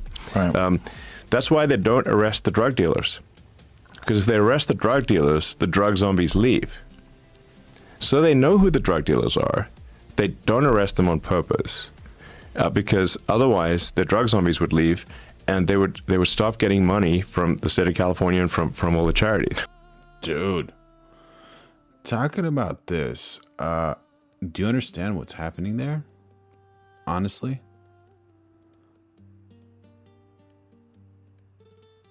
Huge amounts of fraud in San Francisco. Huge amounts of fraud.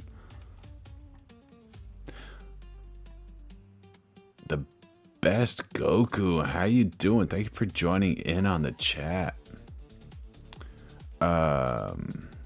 Which stream are you watching, buddy? It doesn't seem like you are putting accurate words on the screen. Wait a minute. So you say it's dark, man. Is that real? So they're in coordination with law enforcement on this? Yeah.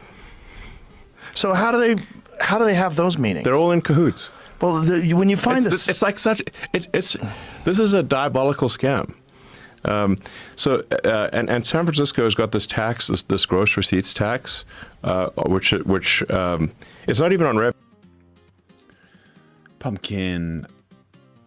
Pumpkiono 6330. Red states have more D-rug zombies than blue states. Is that accurate? It's on all transactions, which is why Stripe and Square had, and a whole bunch of financial companies had to move out of San Francisco, because it wasn't a tax on revenue, it's a tax on transactions. So if you do trillions of dollars transactions, it's not revenue, you're taxed on any money going through the system in San Francisco. Like Jack Dorsey pointed this out, and they said look, that they had to move Square from San Francisco to Oakland, I think. Stripe had to move from San Francisco to South San Francisco, a different city. Every single one of these companies just has to leave San Francisco. The crime is just too prevalent over there. Way too prevalent, unfortunately. And that money goes to the homeless industrial complex, that tax that was passed. Which is a huge fraud, doing Nick Shirley's job before Nick Shirley. So there's billions of dollars that go, as you pointed out, billions of dollars every year that go to these. Many Stark dropping some heat, so we omit the part of the CIA bringing in D-rugs from overseas, like from Afghanistan, to make dark money for their operations. You never know. Allegedly, maybe. If you have some data on that, please share it with me. I'd love to see some of that. And we're going live every day of 2026, so make sure you like, subscribe, and turn on those notifications. Some non-governmental organizations that are funded by the state. Like this, it's not clear how to turn this off. It's a self-licking ice cream cone situation. So they get this money. The money is proportionate to the number of homeless people or number of drug zombies, essentially. So they try to keep that. They try to actually increase, because that like in some cases, like it's somebody did an analysis. When you add up all the money that's flowing, they're getting close to $1 million per homeless per drug. Too much money, y'all. That's way too much money. And how can that be stopped?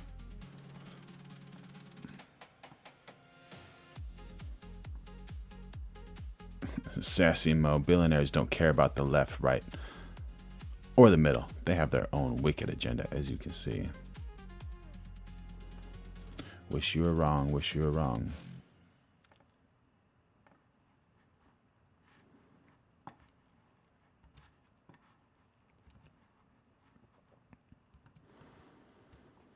So sad.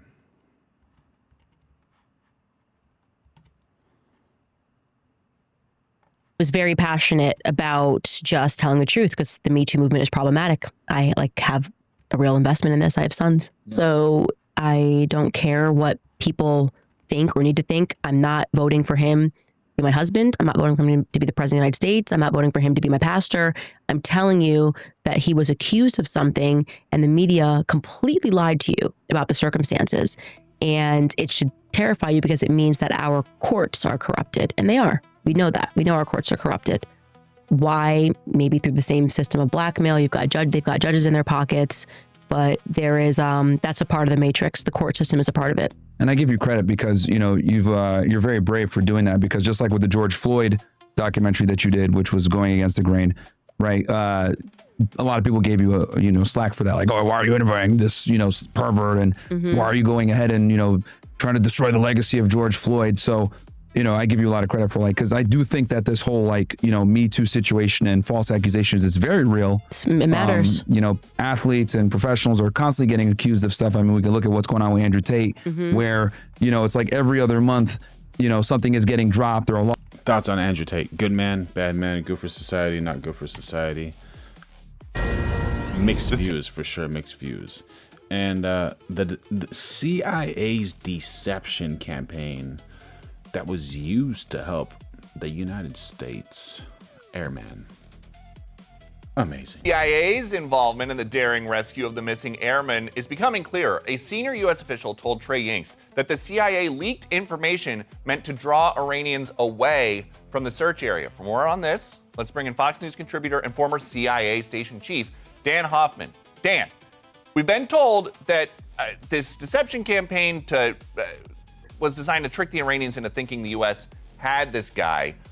Make sure you all like, subscribe, and turn on notifications. We're going live every single day of 2026.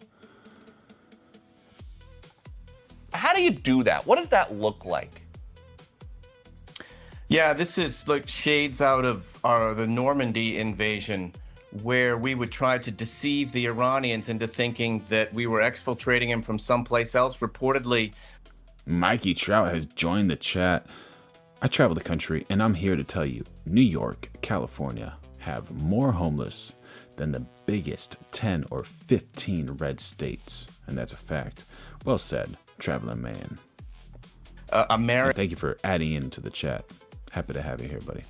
Time exfiltration to throw them off the scent of what was really happening at the time. Look, I can tell you from my experience at the CIA, there's nothing more fulfilling than being involved in a sacred operation like this one to rescue one of our airmen from behind enemy lines. The CIA was there to track his location. Remember, he was out there for 36 hours, escape and evasion, putting into effect what he learned at SEER school. And then at the same time, the CIA is tracking Iranian security forces, their movements, their efforts to find and fix the location of our airmen. And then at the same time, running this deception operation, an extraordinary operation. I've heard it referred to as looking for a needle in a haystack. I think it's more like a needle in a stack of needles. Extraordinarily difficult, and I'm sure that we'll be learning more in the coming days. And how would it work for the CIA to spread a lie like this in a country where we know there is little to no internet connection right now? Yeah, so we know a lot about Iranian security forces. We know that they are still trying to collect information themselves. After all, we're fighting a war against Iran. And so the CIA would have looked to find those channels of communication that we know we can exploit, that the Iranian security forces are listening to. Iran has still a pretty developed cyber capability. And what we would have done is simply supplied some information there, some of it true, to establish the bona fides of the channel that we were using, and then this deception operation would have been run in that channel.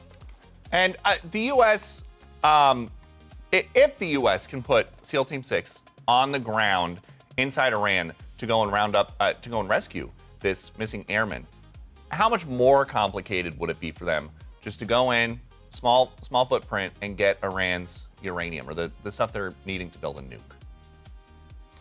Yeah, well, even in this case, there was reportedly a firefight after all that we did. And again, the airmen reportedly had to climb a 7,000-foot ridge in a mountainous region. If you're trying to extract nuclear material, that's at a site that the Iranians are defending. Presumably, they have weapons and potentially drones or missiles and soldiers there to defend that particular site where the reportedly about 1,000 pounds of enriched uranium is located.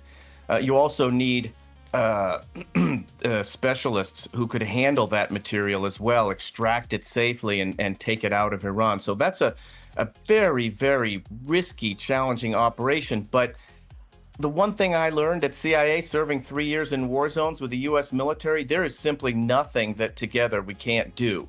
There are levels of risk, and sometimes our policymakers don't want to take that risk, but we can put a plan together for anything. And I would emphasize in this case, there was a plan off the shelf. Now, it had to be modified given the location in southern Iran, but there's plans on the shelf to do just about anything. We just modify it based on the situation at hand. And how wild is this? Using deception to free a U.S. airman. This is just absolutely incredible. Make sure y'all like, subscribe, and turn on notifications. We're going live every day at 2026. And what are your thoughts on this?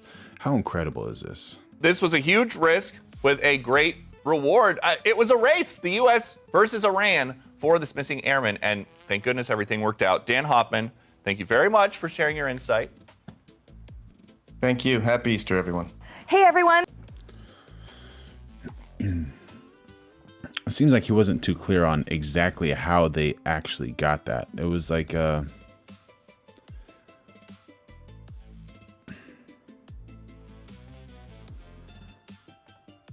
start to it, I guess you can say, but it wasn't too clear for me. I guess that was intentional, right? The Trump administration declaring war, on microplastics as concerns grow about potential health risks from particles now being found in our food and in our water. HHS and EPA announcing new initiatives to help pave the way for potential regulations of this industry. HHS Secretary RFK Jr. telling Fox News in an exclusive interview, quote, "We do not have the science that distinguishes between the impacts of these different types of plastics. And maybe if we identify those impacts, the damaging ones can be immediately eliminated because you can replace them with something else." Joining me now to break this all down, family and emergency medicine doctor Jeanette Neshwat. Doc, let's jump to the end of this book. When the work here is complete, just how harmful will we find that these microplastics have been for our bodies? Hey, Todd, good morning. And that's what we're seeing now is ongoing research to understand the long-term impacts on our body of these nanoplastics, these microplastics, which are tiny pieces of plastics, less than 5 millimeters. And what we're seeing now is this is an emerging public health issue as we see an increase in plastic pollution globally. We're seeing it in our oceans, in our food, in our drinking water. And the issue is that it's being found in our body now, in our blood, in our lungs, in our intestines, in our placenta. And it can accumulate. And the concern is that these are... Mini Stark has joined the chat. Yeah, that CIA did a really great job fooling that Taliban in Afghanistan. foreign objects, and these foreign objects can trigger inflammation in our body, and it can also disrupt your hormones. It can impact your fertility. And what's most important, in my opinion, is the fact that it's been linked, as indicated in the New England Journal of Medicine, it's been linked to increase in cardiovascular disease, stroke, and increase in heart attacks. And why is that important, Todd? Well, if you recall, for health, you want to be healthy 100%.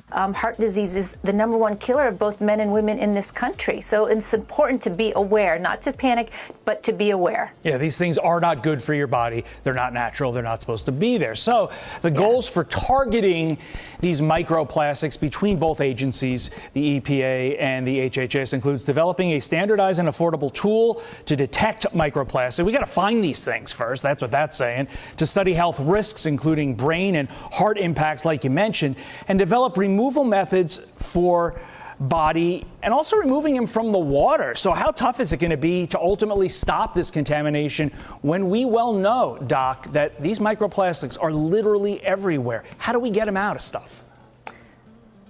Yeah, you're absolutely right, and we're exposed to it on a continuous basis every single day. Like I said, sometimes we even breathe it in.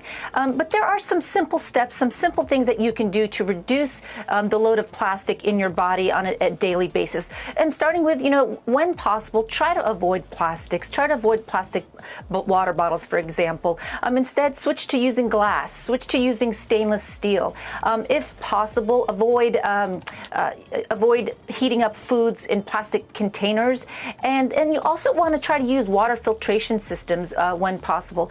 And there are also some natural ways to help reduce or eliminate the plastics from your body. For example, by staying hydrated, making sure you're getting enough fiber. And staying hydrated is super duper important. We want to keep our gut motility strengthened, which basically means you don't want to be constipated, because otherwise those plastics can stay in your body longer. And sometimes those plastics may contain chemicals like BPA or phthalates. So you want to make sure you're getting good nutrition, hydration, fiber, and being cognizant and aware of what you are ingesting on a daily basis. Dr. Jeanette Neshwat, thank you. Just when you're having that water, make sure it's in a glass container, not a plastic one, because then... Well said, buddy. Well said. Well said.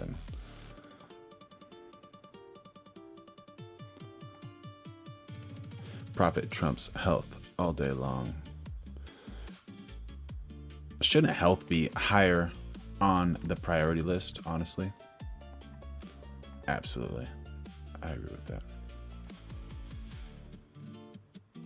All right, y'all, we're going live every single day of 2026, so make sure you like, subscribe, and turn on those notifications. We're creating an amazing community over here, as you can tell, and our chat is the best chat in the world.